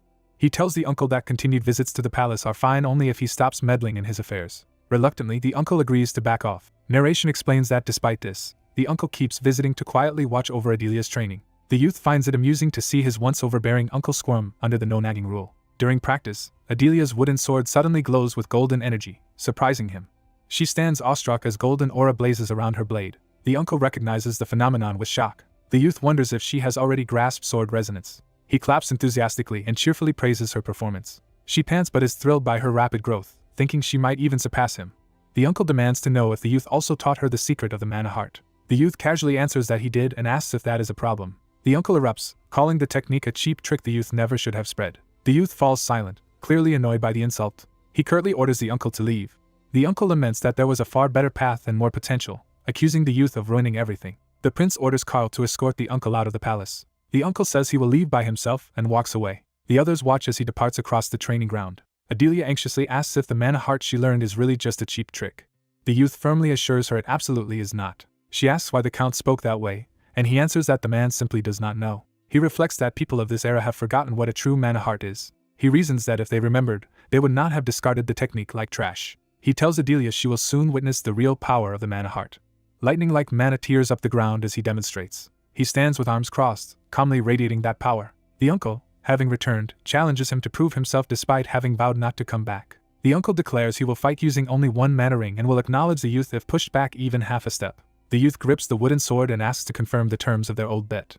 He remembers that the prize was granting any wish the victor desired. The uncle reiterates that if the boy wins he will grant any request, even teaching the family's secret art. The youth says the secret technique is not what he truly wants but accepts those terms for now. He lunges forward, shouting his challenge as their duel begins in earnest. The uncle grins that the boy still aims straight for the throat from the outset.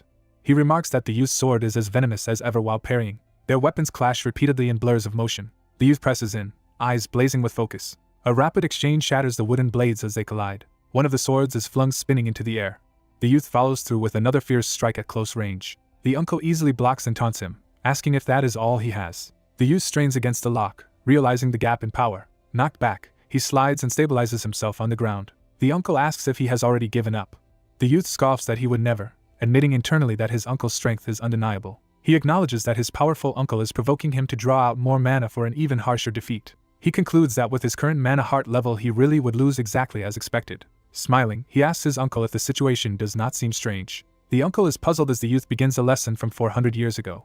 He recalls how countless mana heart knights once battled monsters like dragons and giant kings. Those knights accomplished miraculous feats with their power. Yet after one convenient new technique appeared, the old knightly arts were dismissed as useless. People came to believe mana chain was a far stronger manipulation method than the mana heart. The uncle asks what he is getting at, and the youth says his view is different. He argues it was not the mana heart that was weak but its later wielders, since hearts can differ vastly. He then asks his uncle if he has ever heard of a record called Martial Spirit Hymn. The uncle brushes it off, insisting this is a place for fighting, not fanciful talk. The youth expected this dismissal, remembering how the uncle had called mana hearts crude mercenary tricks. He points out that insult while the uncle retorts the boy talks too much. When the uncle asks if he needs time to rest, the youth coldly refuses. Narration states that a knight's walked path becomes an achievement. The youth focuses, declaring that his 100 victories are both his pride and his power. The uncle, hearing the words of the hymn, reacts in shock as the narration names the specific achievement. The hymn explains that achievements are engraved into the heart and become a martial spirit hymn. A message announces that such a martial spirit hymn has just been created through his struggle. Another notice specifies that a common rank hymn of sparring now dwells in his sword. He grins as the same hymn of sparring activates, born of his half-year of relentless effort. He proclaims that what follows is the true power of the mana heart. The technique's formal name appears as Martial Spirit Hymn. The hymn of sparring's effect is confirmed as active as vast blue aura surges around him. The uncle still maintains that anyone with a mana heart cannot beat mana chain. The youth charges again, wrapped in reinforced blue flames. They meet head-on in another explosive clash of blades and mana. Narration concedes that ring mana does cause dangerous backflow through the mana heart. The youth grimaces as that backflow batters his body. The uncle smirks, believing he still holds the advantage. He praises the youth's tenacity in enduring so long under that pressure. However, the youth notes to himself that, to earn this hymn he sparred over 100 times and endured ring mana more than 1,000 times. The hymn is described as a power specifically forged to combat ring knights. He recounts that while clashing 100 times, he withstood 1,000 mana waves. His power peaks as blue light pours from him. He announces that what they see now is the might granted by the hymn of sparring. His blade extends in pure blue energy, ready to strike. Seeing that manifestation, the uncle finally considers the duel worth taking seriously. A blinding explosion erupts where their powers collide. In the shockwave, the uncle is struck directly by the empowered blow. The youth continues an unrelenting barrage of blue-lit attacks. He drives in with a fierce overhead strike, eyes blazing with confidence. The uncle, battered, is astonished that the boy has lasted this long. His own wooden practice sword cracks under the strain. He counters with a powerful mana slash of his own. The youth tenses and prepares to meet that incoming attack. Hurt but still standing, he grips his sword, aura flaring. The uncle, shaken, wonders how this can be, while the youth reminds him of his earlier words. The uncle's aura swells as he accuses the boy of arrogance, and insists not all mana hearts are equal. He lunges forward, feet smashing the ground. Their blades collide yet again in a massive vertical beam of light. The resulting blast sends the uncle crashing into a distant wall. Rising from the rubble, the uncle says he will stop toying with him, conceding that lasting this long is impressive. As dust swirls, the youth admits that a mere common-grade martial spirit hymn is not enough. Kneeling but defiant, he begins another explanation that reaches back 400 years. He states that back then the knights made a fatal mistake. A vision shows ancient knights who eradicated their monstrous foes so thoroughly they left none for their descendants. He reflects that at first the full legacy of sword arts, heart refinement, and martial spirit hymns was inherited intact. But over time those brilliant achievements decayed and were forgotten. Stories of unseen dragons and unknown giant kings degraded into unbelievable myths. Those once real foes became silly legends in the eyes of later generations. He concludes that new hymns were still created but only from modest human-level achievements, making modern martial spirit hymns weak shadows of the originals. The narrator explains that weapons which never reached the level of myth or hero cannot endure the new power now raging. Ian dismisses the technique mana chain as too weak to reach true transcendence. His sparring partner, confused, asks if Ian is drunk because he cannot follow Ian's strange remarks. Vale Balorhard glares at Ian and internally calls him an arrogant and foolish knight. Ian declares that everyone needs to understand what a great power they have just lost. A terrifying red aura surges forth, forming a monstrous presence. Ian is engulfed by a colossal demonic figure as the narrator warns what happens if they do not understand. He vows to demonstrate personally, as the red spirit coils around his wooden sword. The hymn's voice boasts that this power can cut what no treasured blade can and even split a dragon's scales. Ian, eyes glowing red, completes the thought that it can also drink a dragon's blood. He begins chanting the martial spirit skill hymn of true dragon slaying. The system warns that his current abilities are insufficient for the hymn's high grade, causing him agonizing backlash. Most of the hymn is forcibly omitted, leaving Ian able to sing only a tiny fragment. Even that fragment, splitting the dragon's scales, unleashes a devastating vertical slash. Ian charges with bloodshot eyes, swinging the empowered wooden sword. Vale meets the attack with four-ring aura, and their blows collide violently. Shocked, Vale realizes the strange power clashing with his aura. He panics, thinking that if this continues he will be overwhelmed and metaphorically devoured. Their conflicting energies compress into a blinding blue sphere. The clash erupts in a huge explosion that shatters the training ground. Ian is blasted away and crashes, while someone cries out to the prince. Smoke clears to reveal Vale still standing amid the swirling dust. Ian lies injured on the ground, silently assessing the situation. He complains that Vale used more than the single aura ring he had promised. Vale reflects that despite using all 4 of his aura rings, he still could not stop his wooden sword from being cut in half by Ian's attack. Ian, exhausted, forces himself to sit up after the duel. The narration reiterates the accepted truth that mana drawn from the heart is weaker than mana from aura rings. Ian formally addresses Count Vale Balorheart. He bluntly tells Vale that Vale lost the match. A memory shows a monstrous dragon-like foe snarling in battle. The scene shifts to that beast being skewered and torn apart by multiple blades. Then the narration rejects something with a firm no. A gleaming sword is shown as the command to stop is given. Ian, sweating, pleads inwardly for that brutal memory to end. Startled awake, he clutches his chest as power flickers. He tumbles onto his bed, shaking from the aftereffects. His hand grips the sheets, showing how rattled he is. Cursing the martial spirit hymn, he complains about what it put his body through. He recalls that the steep price for forcefully drawing out the hymn's power was using the skill splitting the dragon's scales. Since that hymn is tied to a myth-level being, invoking it strains him far beyond normal limits.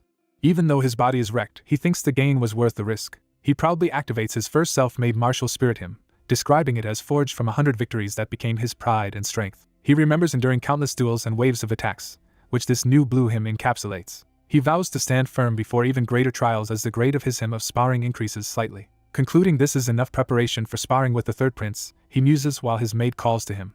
The maid rushes in joyfully, relieved that he has finally regained consciousness. She explains that his collapse caused chaos and that the queen became angrier than she has ever seen. Ian smugly thinks those people deserved it, while the maid adds that Count Balorheart left a message. She says the Count asked to be informed as soon as Ian awakened. Ian tells her not to report it yet because he intends to rest a bit longer. A sharp pain or twinge reminds him his condition is still unstable. He reflects that if he does not properly heal the spirit damaged by overusing the martial hymn, he will face a terrible consequence. His memories warn that reality and past experiences could blend until the boundary of reality collapses. In that nightmare vision, he would go mad, endlessly reenacting battles as a martial spirit inside a broken world. Thinking of being trapped again in a sword's memories after finally becoming human makes him shudder. He recalls Agnes Byron, a legendary swordswoman wreathed in flames. Ian tells his maid that as a descendant of Byron, she should be able to inherit the martial spirit hymn left by that ancestor. She is stunned to learn her forebear was such a great swordswoman. Ian cautions that she must grow far stronger before she can handle a hymn of that caliber, then prepares to address another matter. He asks her what she hopes to achieve by learning the sword. Nervous, she tries to explain her motivation. She says that if she could truly become a knight, she blurts out that if she becomes a knight then something important will follow, but cannot quite voice it. Ian tells her she can answer later if she cannot decide now, prompting her to promise she will. As she turns away, Ian watches her curiously, wondering what she is thinking. Gathering courage, she declares that she will become his sword and devote herself to him. Ian is taken aback by her sudden oath. The narration explains that some martial deeds hymns begin like a battle trumpet. Others start with the blare of a charge across a battlefield filled with soldiers. Still others begin with a single first step across a plain, founded on a heartfelt oath. Adelia's vow to live entirely for Ian and dedicate everything to him ignites golden flames around her. The system announces that Adelia Byron has offered the hymn of subordination, and Ian recognizes it as her martial spirit hymn. The golden power flows into his chest as their bond is forged. The narrator notes that martial spirit hymns can influence others, and a new hymn has been created through this interaction. Ian learns he has gained a new normal grade martial spirit hymn called Hymn of Domination and reacts in surprise. The explanation clarifies that the hymn of subordination is an oath that binds servant and master souls rather than a standard combat hymn, even if Adelia has a slave mentality trait. Ian privately marvels that a descendant of the famed sword marquis would create such a hymn. He concludes he has received much needed help from an unexpected source. Smiling, he realizes that as long as he is the target of the hymn of subordination, Adelia's future growth through this hymn will also empower him. He thanks her sincerely for dedicating herself to him. Flustered, she softly repeats his title, overwhelmed. Ian muses that although he does not yet know what form this benefit will take, it will surely aid him. Some days later, time passes and life in the royal castle resumes. Ian, now in formal attire, sits on a throne-like chair looking slightly tense. A knight and Adelia stand before him, momentarily speechless. The queen asks if his body has recovered, while a note clarifies Ian is Adrian's nickname, and he answers that he is fine. Ian thinks privately that dealing with people who dislike him is easy, but facing someone like the queen, who deeply loved the body's original owner, feels awkward. She gently asks whether he resents his uncle Vale. She insists Vale never meant to harm him and urges Ian to let go of any grudges, while he replies that he holds none. Overcome, she insists he must resent Vale for nagging and rough treatment, assuming Ian is lying. Ian reiterates that he truly does not resent his uncle. He reflects that he already struck a critical blow to Vale's pride and beliefs during their duel, planting a painful inner struggle. That planted trauma is described as an inner demon that now torments Vale. Ian thinks that if Vale can overcome this trial he will grow, but if not he will lose his martial edge, and Ian frankly does not care which happens. The queen explains that Vale spent his life closer to the sword than people, so he is rough, but lately he seemed proud of Ian. She recounts how Vale even persuaded the king personally on Ian's behalf. Ian learns that thanks to Vale's intervention his probation ended earlier than planned. However, as soon as it ended Ian caused more trouble, putting Vale in a difficult position. Ian starts to reconsider things, thinking but, as he weighs this new information, he wonders why a man like Vale would go that far for him. At that moment the old scholar Niccolo Marchiadella appears, greeting him respectfully. When Niccolo announces he is here to tutor him, Ian flatly refuses. The knight and Adelia watch, unsure how to react to Ian's blunt rejection. Ian protests loudly about having to study, while Niccolo retorts that without learning there is no difference between a human and a beast. Outraged, Ian asks if he is being called a beast, and Niccolo teases that Ian has only just begun studying so he cannot yet be labeled one. Ian yells that he has not even started and claims he already knows everything important, insisting he needs no further lessons. Niccolo calmly proposes an alternative test if Ian insists on that claim. He says they will simply discuss some topics, and if Ian truly demonstrates sufficient knowledge, Niccolo will stop visiting.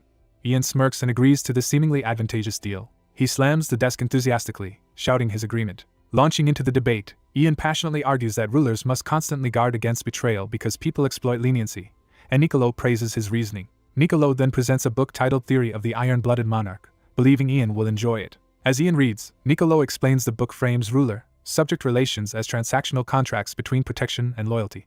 Ian finds the argument convincing and remarks that all relationships are essentially give and take. Their conversation continues long into the evening as they dissect more passages. Eventually Niccolo closes his books and signals the end of the day's session. He says they will resume the discussion tomorrow, and Ian, now invested, eagerly agrees.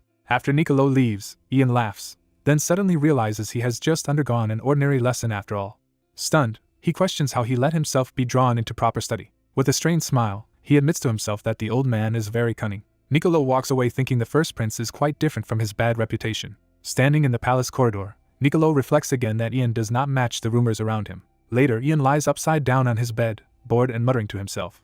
He complains to the knight that he is bored out of his mind. He rolls around restlessly, wondering if he has been too diligent lately since recovering and not training leaves him with nothing to do. A servant announces that Sir Vale Ballarhard has come to see him, and Ian perks up at having a visitor. Adelia asks how to respond, and Ian quickly tells her to let Vale in. Ian straightens his clothes, thinking that after several days since their duel it makes sense Vale would finally visit.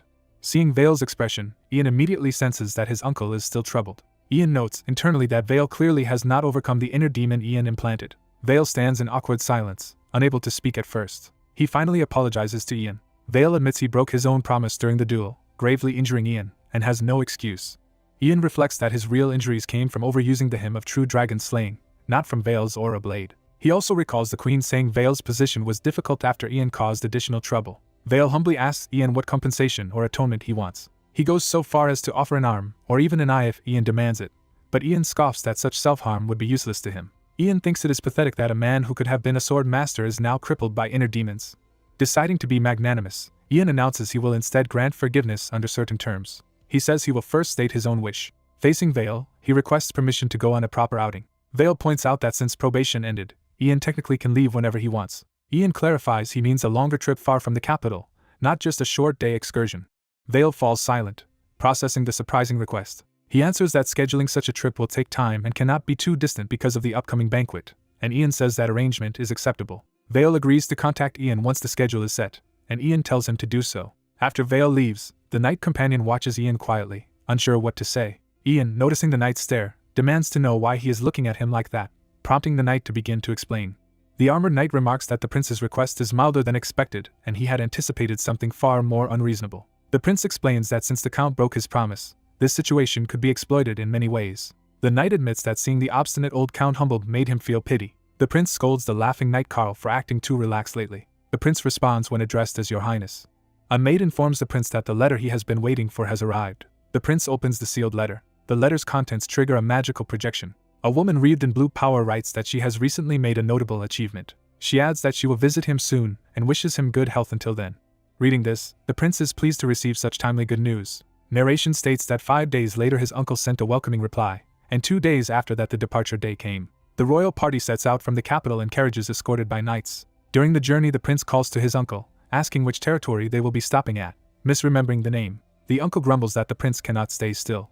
In chibi form, the uncle tells the prince he will explain later and orders him back into the carriage. Narration introduces Ellen County as the royal court's greatest weapon production site. It explains that Ellen has rich iron mines and a guild of master smiths to refine the ore. The uncle says that more than half of the royal family's weapons come from Ellen, which delights the prince. The prince thinks that with his cultivation improved it is time to obtain a personal sword, instead of borrowing from the armory. He recalls that because of a royal decree forbidding him weapons, no blades can be issued to him from the palace. He is stunned by this restriction. Acknowledging that his own past behavior justifies the ban, he resolves to seek a proper weapon outside the palace. He grows thoughtful as he rides in the carriage. Watching his uncle, he reflects that the man is more considerate than his stern appearance suggests. As the 20-day journey begins, the uncle orders the carriage window closed, which the prince protests. A map explains their route, first a 3-day trip to Ellen County, then 2 more days to Iron Lion Castle before returning to the capital. Narration adds that they will rest at Iron Lion Castle before heading back, while the prince reflects on his current situation. He sulks that he has to sit motionless in a carriage for 3 days straight. In chibi form, he complains that his quiet female companion makes the ride even more boring. Restless, the prince sighs. He decides to use the travel time to inspect his mana heart. He notes that using the Hymn of True Dragon slaying emptied his heart of mana. He begins cultivation, resolving that it is time to refill that emptiness. He attunes himself to the carriage's rattling, using every vibration as part of his focus. He also incorporates the cool breeze passing through the window into his meditation. Even the distant voices of the knights become part of the ambient stimuli he draws mana from. Gathering scattered motes of mana, he concentrates them to fill his hollow mana heart. Suddenly he sees an enormous whirl of blue energy forming and is shocked. He realizes his mana heart has become far larger than before. A system message explains that by exceeding his limits with the hymn, he briefly connected to a colossal will, enlarging his mana heart. Further messages announce that this feat has transformed his body and that his mana heart has expanded. The system details that his physical constitution has improved and he can now endure much more mana. It declares that he has reached the level known as Sword Expert. Another notice says his link to the origin has strengthened and more of his sealed authorities are unlocked. His third eye and third ear authorities are stated to have greatly improved. Exiting meditation, he notices his maid watching him and calling out hesitantly. In chibi form, he stretches and celebrates his advancement. He exults that he has taken yet another step forward in power. The narration shifts back to show Ellen County's grand mansion. Arriving, the prince is formally welcomed with expressions of great honor. The head of the Ellen family, Edgar, and his eldest son Torrance introduce themselves and greet the prince. The prince thanks them for their hospitality, and Torrance offers to guide him to his room to rest from the long journey. Later, the prince walks through the mansion, looking around curiously. Observing the many displayed weapons, he notes that the mansion truly is full of arms, though most seem gaudy and impractical. He and his escorts are led through the weapon-lined halls. Judging from what he sees, he doubts he will find the kind of sword he desires here. He asks Torrance to confirm that the Blacksmith's Guild is located within the territory. When Torrance agrees, the prince states that he wants to visit the guild. The group sets off toward the guild. Walking beside the prince, Torrance explains that blacksmiths tend to be rough and stubborn people. He adds that when they are busy they may ignore even the lord and speak as harshly as the iron they handle. He asks the prince to be understanding if the smiths seem rude, calling it their craftsman's spirit. The blast of the forge erupts as they enter, flames roaring. Inside, Torrance warns that the furnace heat is intense, and urges the prince to speak up if it becomes unbearable. Overwhelmed by the clanging, the prince thinks about the pervasive sound of hammering iron. Torrance notices the prince's distracted expression and calls to him. The narration highlights the clamor of flames and the hiss of the bellows. Surrounded by fire, the prince steps deeper into the forge. The narration describes the blacksmiths vigorously hammering the iron. Among all the noise, one particular rhythm captivates the prince. He hears one uniquely clear impact among the hammer strikes. He tracks the sound to an elderly shirtless smith working before the furnace. The old man relentlessly hammers the glowing metal with intense focus. Watching, the prince suddenly recognizes that this resonates with his earliest memory. He recalls the image of a golden sword with a blue gem, the first memory that ever came to him. Sweat runs down his face as he stares, and someone wipes it with a cloth. His maid comments that he is sweating excessively. She continues to dab his face while he murmurs in response. Still dazed, he glances aside as she tends to him. From above we see the smiths gathered, the prince and his party watching the old man continue hammering. The blacksmith's leader, Zaxxon, and his men kneel and formally greet the prince. Torrance introduces Zaxxon as the guild master, and the prince acknowledges him. When Zaxxon angrily rebukes the old smith for not stopping to bow, the prince suddenly slams his foot on the anvil to silence him. Zaxxon shouts in outrage, ordering the old man to stop working and show respect to the prince. Irritated, the prince grabs Zaxxon's face and tells him he is too noisy. The prince's eyes narrow as he turns his attention back to the smiths. The young assistant stands silently, anxious about what is happening. The bar of metal on the anvil begins to cool as it sits untouched. The prince thinks that the workers were clearly dragged away from their tasks just to greet him, which he never asked for.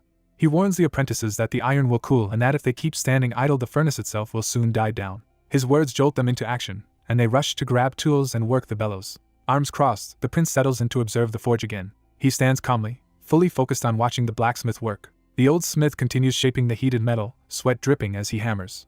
Multiple hammers strike in quick succession as the forging intensifies. The prince stands before the glowing anvil, mesmerized by the old man's silhouette framed in sparks. In his eye, the reflection of the blazing forge reveals how transfixed he is. Surrounded by fire, he remains motionless, listening to the steady rhythm of hammer blows. Another bright impact sends sparks flying as the metal is forged further.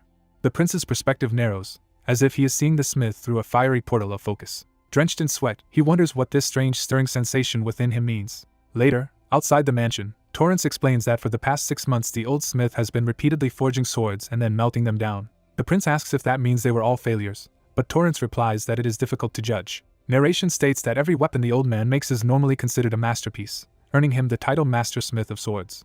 Even the blades he recently destroyed seemed flawless to Torrance, who cannot understand why they were scrapped. Torrance adds that for the last month the smith has barely slept and has done nothing but work. Because the smith is elderly, Torrance admits the family is greatly worried about his health. The prince reflects inwardly on what it means to be a true craftsman. Days pass as the prince visits the forge each morning and stays until late at night.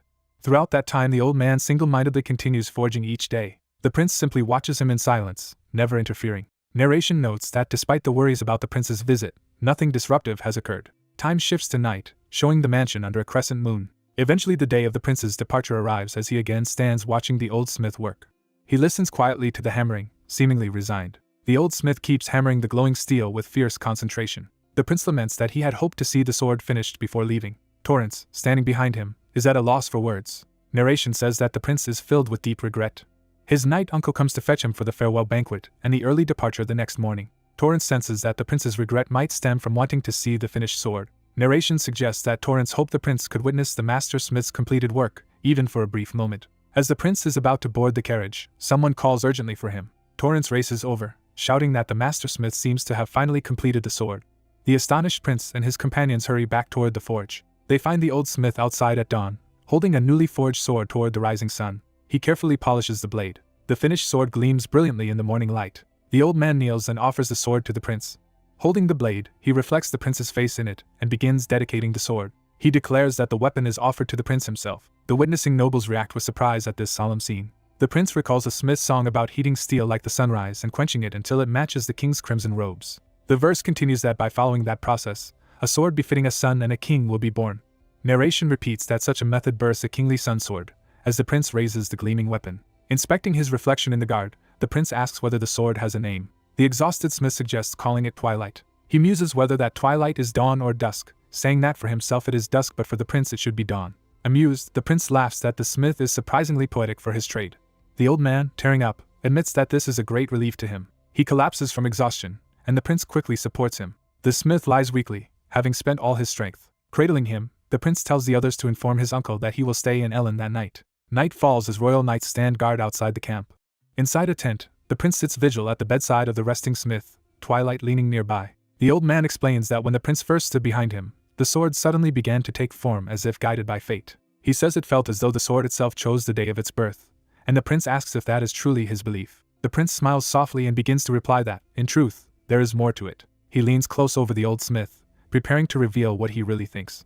The old sword master is stunned as he realizes the young man's true identity. The prince confirms who he is and says that, being a sword made with someone's soul, he understands the old man's heart. The exhausted sword master pants on his sickbed. Smiling weakly, the old man says he finally understands. He asks the prince to lend him the sword for a moment. The prince hands over the sheathed sword. The old man grips the hilt tightly with trembling hands. Holding the sword, he begins to offer it with a final request. He asks that the sword grow to be as great as the prince himself. The prince looks down, silently taking in those words. Grasping the sword together with the old man, the prince promises that it certainly will. The prince looks at the now motionless sword master. The prince sits at the bedside, still holding the deceased man's sword. The old sword master lies peacefully dead. Night falls over the royal encampment guarded by soldiers. A beautifully crafted sword in a case is presented. A noble explains that while a soul-crafted sword is priceless, it might be impractical for the prince, so he offers another weapon. He presents a so-called magic sword for the prince to accept instead. The prince evaluates the blade and judges it a solid, medium-grade sword. He says that even the master smith's sword alone is an amazing gift, and offering a magic sword on top of that is excessive. The donor nervously praises his family's loyalty to the royal house. Internally, he laments that his plan to trade the flashy magic sword for the master's work backfired and cost him a good weapon. The army prepares to move, ordering the carriages to follow slowly while the cavalry rides ahead at full speed. The prince answers the marching orders. A commander notes that the prince seems busy. The commander remarks he hardly saw the prince during their stay because the king had given him a separate mission. The prince reflects that his side trip was not without a price. The commander tells him to get ready to ride hard to Iron Lion Castle by nightfall, meaning he must ride a horse. The prince admits he does not know how to ride a horse. The commander stares at him in speechless disbelief.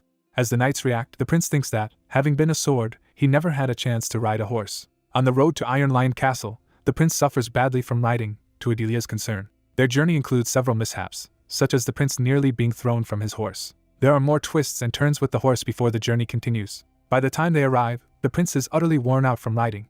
Though it took a full day instead of half, the party finally reaches Iron Lion Castle. The prince gazes up and confirms they have arrived at Iron Lion Castle. The castle's knights assemble and step forward to greet the visitors. York of House Walloden and the Iron Lion Knights formally welcome the first prince of Leonberg. The prince, sensing excessive zeal from the greeting party, comments that their spirit is overflowing. He notes that there is an obvious reason for this intense atmosphere. He identifies the stern female knight, Arwen, as central to that reason. Deciding to stir things up, the prince calls Arwen over. Arwen bows and addresses him respectfully. Kneeling, Arwen declares she has been counting the days, waiting only to see the prince again. The prince observes how instantly the surrounding knights react with jealousy and anger. Adelia appears behind him, radiating a dangerous aura at Arwen's declaration. Realizing that hostility toward him could trigger Adelia, he quickly calls her name to calm her. Adelia snaps out of her murderous focus. She looks confused as her anger dissipates. She answers the prince submissively. While he thinks it is fortunate he had already instilled a slave mentality in her, the prince smirks and, with Adelia behind him, prepares to act further. He orders Arwen to follow him, drawing the wary eyes of the other knights. Smiling, he says they have much to catch up on and hints that it would be good if the knights behind her joined as well. Dressed for training and carrying a wooden sword, the prince stands confidently in the castle yard. Facing assembled Iron Lion apprentices, he announces that he wishes to see the famed swordsmanship of the Iron Lions and asks who will demonstrate it. The apprentices hesitate, exchanging nervous glances. The prince grows impatient at their silence. He offers to remove concerns about status by vowing not to hold anyone responsible for the result of the spar and again asks for a challenger. He goes further, swearing on the Leonberg name that no one will be punished for how the duel turns out, and asks if still no one will fight. A red-haired apprentice criticizes the Iron Lions for cowardice, saying their reputation as the kingdom's best seems exaggerated. That apprentice steps forward, introducing himself as Dale of House Denant. Dale modestly says he is unworthy to represent the Iron Lion's sword but asks permission to be the prince's opponent. He declares he will dare to stand before the prince in the duel. The prince replies that no permission is needed since he asked for a challenger first. Dale charges at the prince with a wooden sword, warning him to be careful. The prince calmly prepares to counter the attack. With overwhelming speed and power, the prince blasts Dale away using sword energy. Dale is struck, coughing blood in shock. The force sends Dale flying and crashing to the ground while the prince stands firm. The prince, his chest glowing with blue energy, casually calls for the next opponent. The remaining apprentices stare in alarm at their fallen comrade. A third-year apprentice, Paul Rothheim, nervously steps forward, thinking his seniority obliges him to fight. He is immediately knocked aside as well, defeated in a single blow. More apprentices introduce themselves by year and are all successively smashed down, despite insisting the Iron Lion sword never loses. The prince looks bored and unruffled amid the flurry of defeated opponents. The shockwaves of his strikes scatter debris across the courtyard. Soon the training ground is littered with collapsed apprentices, with the prince standing alone among them. He sighs to himself that this was too easy. He remarks that he would now like to test himself against the official knights, chiding them for being slow to react. Arwen is called again, looking startled. The prince tells Arwen that when he returns she will accompany him, and she agrees. Arwen is silently moved by his words. She bows deeply and pledges to follow his will, astonishing the onlooking knights. That night, an official knight addresses the prince ominously, while the prince thinks these opponents are too easy. The cloaked knight notes the prince likes wagers and proposes a small bet to make things interesting. He starts to state his condition for if he defeats the prince, but the prince instantly refuses. The prince rejects Arwen being treated as a prize, declaring she is not something to be wagered, which surprises her. Instead, the prince suggests betting something else and asks Karl to bring him his sword. Taking the ornate blade, he prepares the new wager. He offers that if the knight wins, he will give him this master-crafted sword. Arwen reacts in shock at the stakes. The opposing knight is likewise stunned by the offer. Arwen protests that the prince is far more valuable than any sword, but he counters that a sword master's worth cannot be measured against a mere weapon. She silently absorbs his statement about the value of a sword master. The knight accepts the terms with a confident grin. He introduces himself as Dunham Fahrenheit, an official Iron Lion knight close to achieving the triple chain rank. The prince teases him that this means he is still only a double chain, irritating Dunham. Dunham draws his own prize sword, announcing it as the 17th work of the famed master smith. He declares that if the prince wins, that sword will become the prince's, which the prince notes is quite a coincidence. The prince draws his own master smith's blade to match Dunham's. He reveals that his weapon is also from the same master, setting up a duel between two legendary swords. The prince states that his blade is the master's 100th work, astonishing Dunham, who has never heard of such a sword. The prince explains that it is the smith's final, newly completed masterpiece, and Dunham resigns himself to the challenge. Dunham envelopes himself in lightning-like aura, saying he recognizes the prince's misguided but earnest path and will fight with full effort out of respect. The prince, also cloaked in blue energy, wryly repeats the phrase, misguided path, as he readies himself. He channels intense blue flame-like power from his chest. Comparing Dunham's position to his own, he inwardly deems titles and status insignificant, noting that the role was never truly his to claim. Adelia watches in awe, feeling the respect the prince directs toward her and his people. Arwen and Carl also watch tensely as blue aura swirls around them. The prince resolves that the only respect he needs is that which comes from his own people. He tells Adelia to watch carefully as he shows her the path she must follow, and she anxiously agrees. The prince unleashes a vast, dragon-shaped surge of blue sword aura, revealing the true might of his style. He declares that this path of the sword is the one Adelia must walk from now on. Inspired, Adelia clenches her fist and affirms his order, with Arwen solemnly behind her. Adelia's golden power flares in response to the prince's blue aura, resonating with his determination. She vows that she will indeed follow that path, addressing him as Her Highness. Elsewhere, over tea, nobles begin discussing recent events. A lord asks how many times they have now visited Iron Lion Castle and is told this is the 4th visit. The commander ponders this information. They note that the 4th prince is uninterested in the throne, the 3rd and 5th already visited during the 1st prince's probation, and even the 2nd prince came briefly. The commander reflects that, despite the 1st prince's bad reputation, he was still the kingdom's legitimate heir. The lord rails that the commander bears much blame for the current crisis. He argues that if the powerful 3rd Legion commander had supported the 1st prince even a little, the prince would not have been so isolated. The commander silently acknowledges he once abandoned his nephew, the former 1st prince. He recalls that his nephew was an incompetent, tyrannical drunkard who would have made a terrible ruler. He remembers berating the prince when he was intoxicated by some sinister potion. The enraged prince glared back at him. In that memory, the prince even charged at his own uncle with a drawn sword. The commander labels him a hopeless scoundrel as he recalls the attack. He further remembers that, after returning north disappointed, he received a bottle of poisoned wine disguised as a gift from that same nephew. He seized the bottle, realizing its treacherous contents. Using his mana, he neutralized the cheap poison by drinking it and burning it away from within. In doing so, he also extinguished what little familial affection he still had for his nephew. Yet now he admits that scoundrel appears to have changed. He has watched the prince endure harsh training and grow stronger every day. The lord counters that the commander himself once said the 1st prince must never be king. The commander insists the current prince is completely different from the one he knew in the past. He asks that the boy be given at least a fair chance to compete with the other princes. Overwhelmed, he bows deeply and begs for this chance. The lord, confused and shaken, admits he cannot understand. The commander replies that he is unsure whether he or the prince has changed more. Just then, a knight bursts in calling for Lord Walloden with urgent news. The messenger blurts out that something has happened with the 1st prince. As they hurry toward the castle, one reassures the other that Dunham knows his limits, and nothing serious should happen.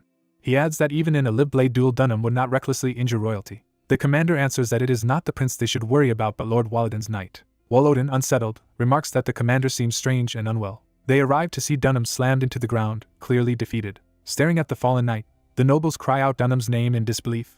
The trainees marvel as the prince easily knocks out Dunham and wins yet another spar. Two instructors watch in shock while one reminds the other he had warned this would happen. The prince steadies himself, aura flaring as he wipes his mouth and prepares to continue. Smirking amid blue flames, he says Dunham was never the real threat and calls for the next opponent. He recalls his uncle teaching that a true knight only begins from the level of 2 rings. The prince gathers his blue energy, bracing himself for a serious clash. He acknowledges that his uncle's words were accurate as the double-ring knight's blow crashes down. Thinking mid-fight, he judges his current hymn of sparring too weak yet refuses to use the deadly hymn of true dragons slaying on an ordinary knight. Deciding on an alternative, he activates his hyper-focus trait as the powerful knight charges. With intense concentration and blue mana gathering at his chest, he prepares a decisive counter. As everything goes silent, the double-ring knight swings with full strength at him. The prince feels his body moving almost on its own, overwhelmed by the heightened state. His eye burns with blue flame as he fully enters this trance-like mode. The sensation reminds him of a past moment, when he faced overwhelming power. Locked in that memory, he raises his blade to meet the two-ring knight's descending strike. Their collision erupts in a massive blue explosion that engulfs the training field. The powerful knight is blasted away, shocking the watching students. Breathing hard, the prince lowers his arm after the exchange. Instead of stopping, he calls for the next challenger, stunning the knights around him. He meets another opponent's charge head-on, his sword clashing violently with theirs. He looks down calmly, confident after the flurry of victories. He rushes another knight who braces desperately against his incoming overhead strike. The two exchange fierce blows as the duel continues. With a smooth motion, he unleashes another blue-coated slash. One knight after another is disarmed and sent flying as his attacks sweep the field. He presses forward relentlessly, driving yet another knight back with a blazing strike. His eyes shine with cold clarity as his sword hums with aura. At last his sword tip drops to the ground, signaling the end of the bout. As the sun sets, he stands alone amid a field of fallen knights, still wreathed in blue energy. Exhausted and gasping, he clutches his sword while trying to catch his breath. The surviving trainees cheer that Peton has also been defeated, noting the prince's streak of 5 straight wins. Within his aura, he recites a verse about enduring countless battles and standing firm before any greater wave. A system message declares a new verse added to his hymn of sparring as he vows to rise properly with his sword. The new line of the hymn echoes in his mind, marking a breakthrough. The system announces that hymn of sparring has advanced to extraordinary grade and is being upgraded. The skill's name transforms into hymn of dueling as blue energy cloaks his entire body. Looking at the sunset, he realizes he successfully evolved the hymn. His body finally gives out and he collapses from exhaustion. A knight rushes over, supporting him and asking if he is all right. The knight respectfully praises the great victory the prince achieved. The surrounding knights kneel and loudly proclaim their respect for the sword and spirit of the first prince. The prince is bewildered that the men who had wanted to tear him apart moments ago now revere him. From the sidelines, the nobles remark that soldiers are simple and easily swayed. One noble explains that swords and victory are all that truly excite knights. They tell the prince he must have worried about earning their hatred, judging by his expression.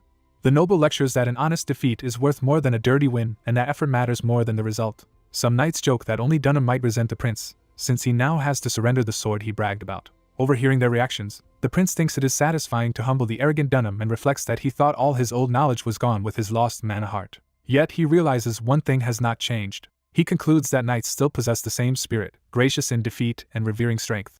Time passes, and the prince prepares to depart the stronghold amid a formal send-off. Smiling beside his armored horse, he bids everyone farewell until their next meeting. The count and knights return the courtesy, wishing him health and safety. As he turns toward his carriage, he calls out to Count Wallodin. He asks Wallodin to keep everything that happened during his stay a secret, though the count wonders if publicizing it might help him. The prince smirks slyly, clearly plotting something. Elsewhere, a man in red uniform ominously muses that there is someone he wants to toy with. On the road home, the royal knights make camp for the night. The commander offers to scout the surroundings, and the prince casually gives permission. Arwen, the dark-haired knight, watches the prince nervously in silence.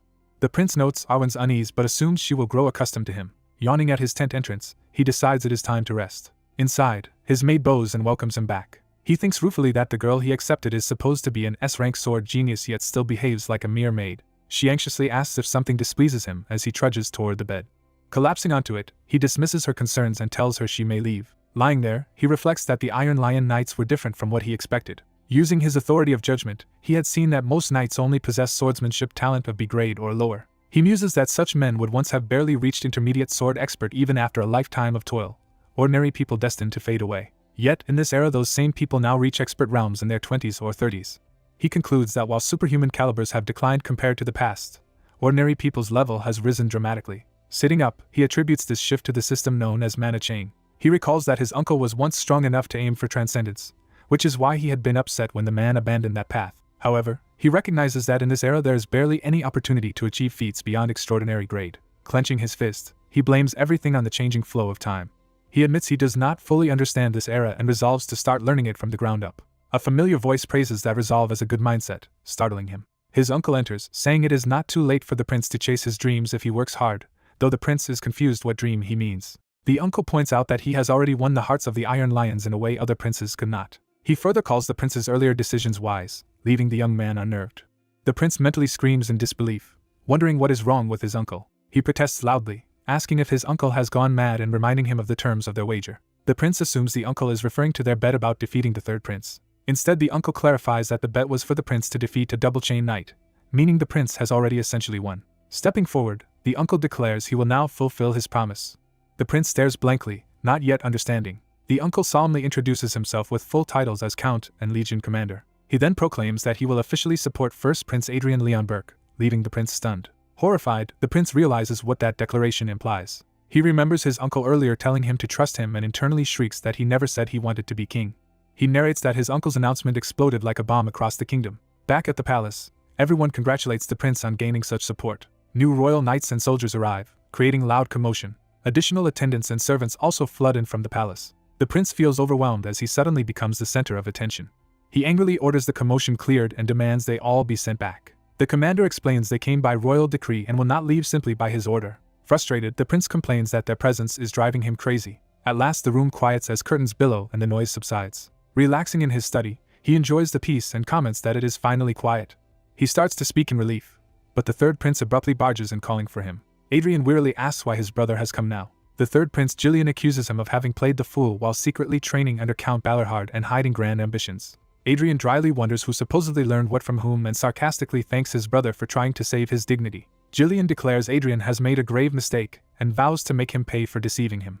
Adrian, clutching his head, laments that everyone is pushing him toward the throne and resolves to confront the culprit responsible. Facing his uncle again, he begins with a pointed, "So, uncle." He tells his uncle he will go along for a while but wants him to withdraw later because he has no interest in the throne. He complains that his uncle acted without consulting him, asking if Balerhard's safety is really worth all this. The narration explains that Balerhard is the northern bulwark protecting the kingdom from monsters. The uncle replies that as long as the royals remember winter's hardships, the Balerhard family will remain safe. Adrian says that if that is true he is relieved, acknowledging this turmoil would have come sooner or later anyway. The uncle warns that a firstborn who fails to claim the throne often meets a grim fate, and that hiding will not change the situation. He promises to give Adrian time to accept reality, but urges him to remember one thing. He states bluntly that the firstborn's legitimacy only disappears with death. Sitting alone afterward, Adrian insists to himself that he will never change, no matter how much time is given. He concludes that what he truly needs is to reclaim his transcendent authority and power, not the throne. Thus he has no desire for something as trivial as succession compared to regaining that might. He insists he truly thought that way, at least until the upcoming royal banquet. At the banquet hall entrance, his identity as the legitimate firstborn prince of Leonberg is formally announced. The herald proclaims his entrance as first Prince Adrian Leonberg, drawing everyone's eyes. The hall is filled with nobles and factions quietly observing, including his allies and hidden figures. Among them, a mysterious woman in a purple hood watches him with a knowing smile. Adrian stands at the podium in full dress uniform as the banquet officially begins. He descends the stairs in a composed, dignified manner. The nobles watch his impressive new appearance as he comes down the steps. Several guests gush that he resembles the king in his youth, while Adrian thinks they are overreacting to him merely slimming down. Looking over the crowd, he wonders if these frivolous people are truly the kingdom's nobles. Using judgment, he sees many guests labeled with the trait Heart of a Serpent and thinks the situation is a joke. He recognizes that trait as evil karma from trampling others, disgusted that nearly all of them possess it. He decides that the only one among them worth paying attention to is Taylor, who stands honestly with his friends. Adrian warmly calls out to Taylor, scolding him playfully for not coming to greet him. Taylor thanks the prince for inviting him, while the narration notes that such uncorrupted people may lack skill but are valuable. Adrian decides that recruiting straightforward people like Taylor as vessels for the future is enough for now. A knight suddenly shouts for attention, halting the banquet chatter. The herald announces the entrance of Marquis Montpellier, the imperial ambassador from the Burgundia Empire. Hearing that name, Adrian stiffens and reacts with shocked disbelief. The guests bow as the ambassador with red-plumed guards steps into the hall. The narration introduces the smiling, round ambassador as Coulon de Burgundia Montpellier. Coulon approaches Adrian and greets him politely, saying it has been a while. Adrian's expression darkens, old hatred flaring in his eyes. He recalls Burgundia as the enemy nation whose armies he fought long ago. He remembers that Burgundia was the nemesis he and his friend battled for years 4 centuries earlier, leaving deep scars on the country. Outraged that this man dares stand before him, Adrian's killing intent spikes. A nearby noble, accidentally, crashes into him, splashing wine all over his face and uniform. Drenched, Adrian stands silently, restraining his emotions. The noble feigns concern and hurriedly asks if the prince is all right, blaming his eagerness to greet him. Bowing, the man offers a formal apology. Adrian glares coldly at him, clearly unconvinced. Across the hall, the ambassador watches the scene with a puzzled look, trying to read what is happening. During the banquet, the prince stands at the center of the hall as nobles watch in tense silence. The prince, stained and exhausted, says he must change clothes while the elderly noble apologizes for his earlier behavior. A knight in lion emblazoned armor offers to escort the prince, who quietly asks who this man is. The old attendant respectfully identifies the knight as Marquis Bielefeld. Leaving the hall with the knight, the prince thinks Bielefeld proves not all nobles are corrupt, and notes the incident has cooled his head. Later, the prince sits alone, sweating and shaken as he reflects on what happened. A dark uniformed man enters, mentioning he heard there was some trouble. The man, stern and scarred, studies the prince's condition. He relays that Marquis Bielefeld felt the prince looked ready to cause a disturbance. The prince admits the Marquis's concern was not entirely unfounded.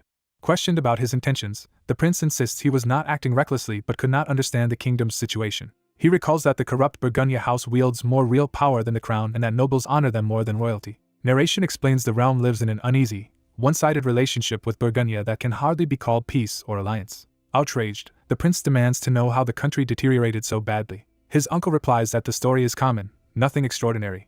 He recounts that the kingdom once repelled repeated imperial invasions with the help of exceptional knights.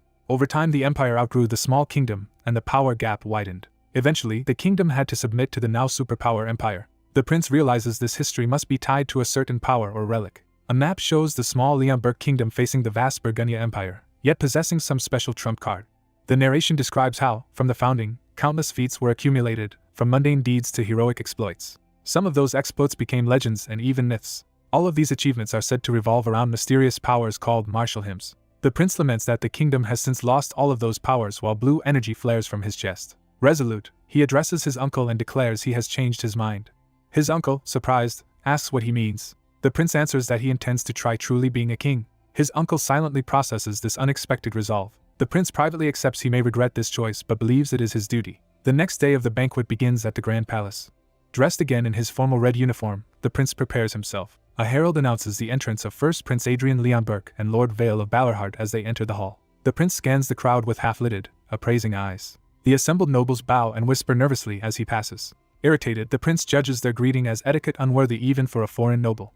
He watches them coolly, hiding his thoughts. He recalls how, long ago, no one expected his peasant friend, a country boy with a sword, to ever become king. Among the dispossessed commoners, that boy had not seemed particularly virtuous or special. Yet he advanced anyway, stepping forward with only rough boots on bare earth. The memory shows the young swordsman standing boldly before a crowd as they watch. The prince likens his current stance before the nobles, shrouded in blue flames, to that boy's first step into leadership. Surrounded by that aura, he begins addressing those who refuse to truly see. The blue power spirals around the hall and nobles as they stare, bewildered. He invokes a powerful ability, the Hymn of the King, even though his current strength can barely sustain it. A system-like narration notes, most of the hymn is omitted, and he can sing only a quarter of a verse. He endures the strain, thinking this hymn is bearable compared with a far greater dragon-slaying hymn because it is only of hero rank. His eyes flare as he acknowledges the risk. He concludes that despite the pain, no other hymn suits this situation better. The glowing cloak of energy sweeps past stunned nobles. Some of them look on in shock as the light floods the hall. The nobles instinctively bow deeply before the prince, overawed by the kingly aura, and he decides this much demonstration is sufficient. Smiling, he begins to allow them to raise their heads. Suddenly he senses an unfamiliar, ominous energy nearby. He turns toward a hooded figure suffused with sinister purple power. The figure lowers her hood, revealing herself as an elf, which the prince finds unexpectedly surprising. As the elf remarks that someone still remembers hymns, the prince realizes she is not just any elf. She steps forward confidently, and he recognizes her identity with mounting dread. Internally he panics, wondering why this terrifying woman has appeared here. A narration describes the idealized image of elves as beautiful, gentle forest dwellers who cherish life and live for centuries. It notes that this is the common romantic image people hold when they hear the word elf. That idyllic picture is shattered by a hand crushing a bird, hinting at their cruelty. In reality, elves are ruthless beings who use their beauty to destroy foes, with high elves born at hero grade being the most dangerous. The prince thinks grimly that the woman before him is not merely a high elf. Narration reveals she is an elder high elf named Sigrun, a 1,000-year-old dancing magic swordswoman. It further explains she fought in the expedition that slew the mad dragon 4 centuries ago and once tried to recruit the sword spirit protagonist, promising endless excitement. She is also the deranged elf who tormented him excessively in his past life as a sword, obsessing over him regardless of his form. Now, the prince nervously hopes she will not recognize him even though he just used the hymn of the king she knows well. Sigrun peers at him curiously, saying he feels strangely familiar and asking if they have met. He lies that this is his first time seeing an elf in person, repeating the claim when she questions it. She studies him suspiciously, unconvinced. She quietly calls him a liar, while the prince recalls how overwhelmingly strong she already was 400 years ago. He concludes that after so long there is no telling what kind of monster she has become, while she explains that humans typically react to elves with either awe or wary dread. We see men around her falling head over heels, demonstrating how most people are captivated. Meanwhile, seasoned martial experts in the crowd sense danger and grow uneasy instead. Sigrun points at the prince, preparing to judge his reaction.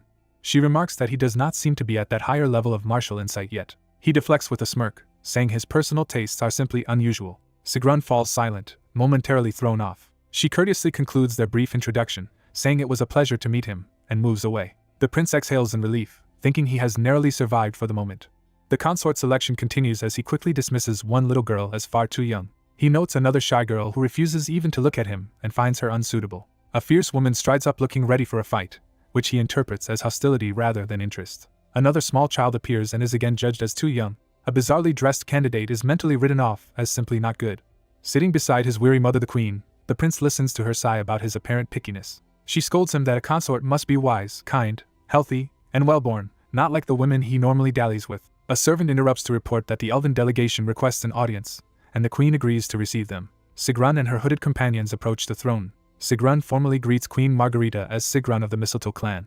The queen welcomes them, remarking that elf visitors are extremely rare. Sigrun says she heard the kingdom was searching for a bride for the prince and asks if that is true. She declares that, as a high elf, her status is equivalent to that of a human noble from a prestigious house. The prince, listening, wonders what scheme she is planning. Sigrun adds with a bright smile that her age is conveniently not far from the prince's, while he internally protests they are nearly 1,000 years apart. He is aghast at how brazenly she lies while outwardly she promotes the idea of an eternally beautiful elf being an ideal human spouse and mentions her loyal followers. She then claims that from the moment she first saw him she felt a special connection. She confesses she believes their fates are intertwined, stunning the prince. The prince recalls that elves never lie about fate, meaning her words must be sincere. The queen reacts with shocked fascination at Sigrun's boldness. The surrounding nobles whisper that elves treasure fate and speculate this might create a powerful marriage alliance. Suddenly the prince strides forward from the throne, startling his mother. He grabs Sigrun's hand and drags her toward the exit. Announcing they need to talk privately, he hustles her out of the hall while everyone looks on in disbelief. Some nobles denounce his behavior as outrageous insolence. Behind a closed door, the prince seizes the handle, isolating them from the others. Inside, he faces Sigrun directly and calls her by name. He bluntly demands she reveal her true purpose, while she coyly insists she only came to deepen ties between her clan and the kingdom. He repeats the question, addressing her as Elder High Elf Sigrun, which visibly unnerves her. He identifies her as the executioner blade of the Mistletoe clan who has carried out the clan's dirty work for centuries. Sigrun, now serious, asks whether he believes she is there to investigate or to carry out an execution. Smiling darkly, she finds him intriguing and demands to know how he learned about her. The prince stays silent, weighing his response. He judges that she is a monster whose true power he cannot yet measure. He reasons that her sensing fate from him means her rank is high enough to glimpse remnants of his past life etched into his soul.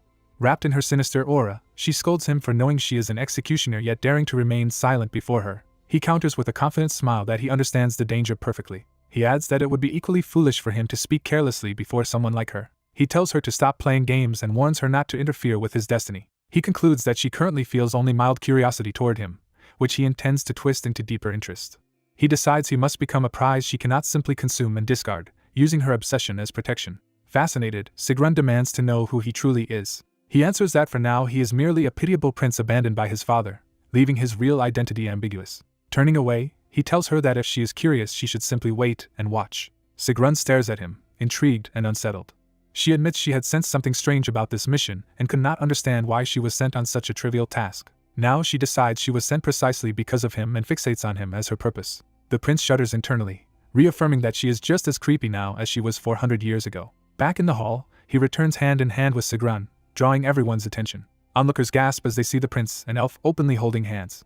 Sigrun clings to his arm affectionately while he stands expressionless. Facing the queen, the prince announces he has something to declare. To the shock of the court, he proclaims his engagement to Sigrun. Internally, he grimaces at having to say her name so fondly. He resolves that for now he must accept her interest and this engagement, if only to buy time. Out loud he suggests such an important matter should not be decided hastily, and that he will take time to observe. The queen agrees this is wise, using the time to evaluate the alliance's value. The narration adds that for Sigrun, this period will be used to let her desired delicacy, the prince, ripen. For the prince, this time will serve his own plans. He vows to use the engagement period to grow strong enough to eventually escape this dangerous elf.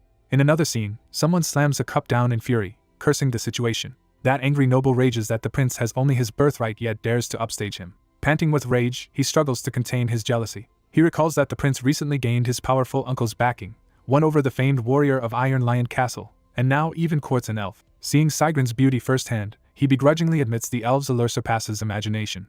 Smirking, he remembers he is scheduled to duel the prince soon. He schemes that rather than kill the prince outright, he will maim him so badly he can no longer live as a man. With a dark grin, he vows to utterly trample the prince in that duel. Outside the city walls, an older knight in lion-crested armor appears, introduced with a stern gaze. As commander of the Royal Knights, Silver Lion Sturmhild Stuttgart formally declares that he will officiate the coming duel. The notary overseeing the duel assures that the procedure is fair and its outcome unquestionable. As the duel begins, a bored first prince lazily raises his sword, thinking the formalities are excessive. The third prince smugly tells his brother he has prepared a spectacle for him by gathering many spectators. He warns the first prince not to disappoint the onlookers, while the first prince silently notes this has always bothered him. Infuriated, the third prince, wreathed in mana, vows to shut his brother up so he can no longer talk so much. He charges in, declaring his hostility will continue even after the formal duel is over. Surrounded by calm blue energy, the first prince says he had planned to toy with his brother at first. He unleashes a massive blue sword strike, explaining he is too busy now to drag the fight out. The blow sends the third prince flying and coughing blood as he crashes to the ground. The watching nobles and servants are stunned speechless by this unexpected outcome.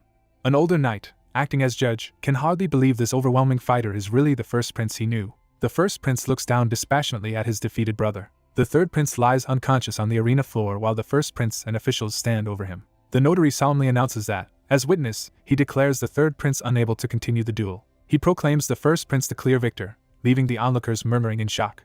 The first prince turns away with a cold, decisive expression after his easy victory. He internally scoffs at how so many nobles flock just to watch what he considers a childish fight. Among the nobles, people whisper in disbelief that famed Prince Jillian lost to the first prince, who trained only a few months. Later, Jillian wakes in bed with bandages, eyes blazing with rage. He erupts, cursing the first prince who humiliated him. Jumping up, he orders his attendants to ready his gear so he can challenge the victor again. A servant nervously addresses him, prompting Jillian to snap back asking what is going on. The knight reports that the first prince departed the capital with Count Balerhard immediately after the duel, shocking Jillian. The narration shows the royal convoy traveling north through snow toward the Balerhard territory. On the road, Count Balerhard praises the prince's improved riding, and the prince boasts that it is easy once you learn it, earning a muttered remark to be more humble. The count then asks why the prince is rushing north instead of resting after the recent banquet. The prince answers that he has no place in the capital and would rather leave than linger there. He thinks bitterly of nobles who fawn over foreign powers while ignoring their own king and refuses to beg for their support. He muses that he is better suited to soldiers and knights than manipulative nobles, though the count warns that winning soldiers' trust is no simple task. The prince confidently insists that sharing hardships in battle will naturally create camaraderie. The count worries the prince is being reckless, but the prince begins to explain his real urgency. He recalls a dangerous elf woman whose interest in him could lead to marriage and disaster, as everyone she fixated on was ruined. Determined to avoid that fate, he resolves to gain enough strength before she can entangle him. He reflects that such growth is impossible in the peaceful capital, so he must leave to seek harsher conditions. To temper both himself and his sword, he believes he must go to another, more dangerous place. He defines that place as where people are most severely tested. He notes it is also where many of the kingdom's greatest war heroes arose. Concluding his thoughts, he decides that his rightful place is the battlefield. As they approach, the count points out the Blade Mountains, the border his family has defended for generations. In chibi form the prince shivers, complaining of the cold, while the count tells him he can sit in the warm carriage if he cannot endure it.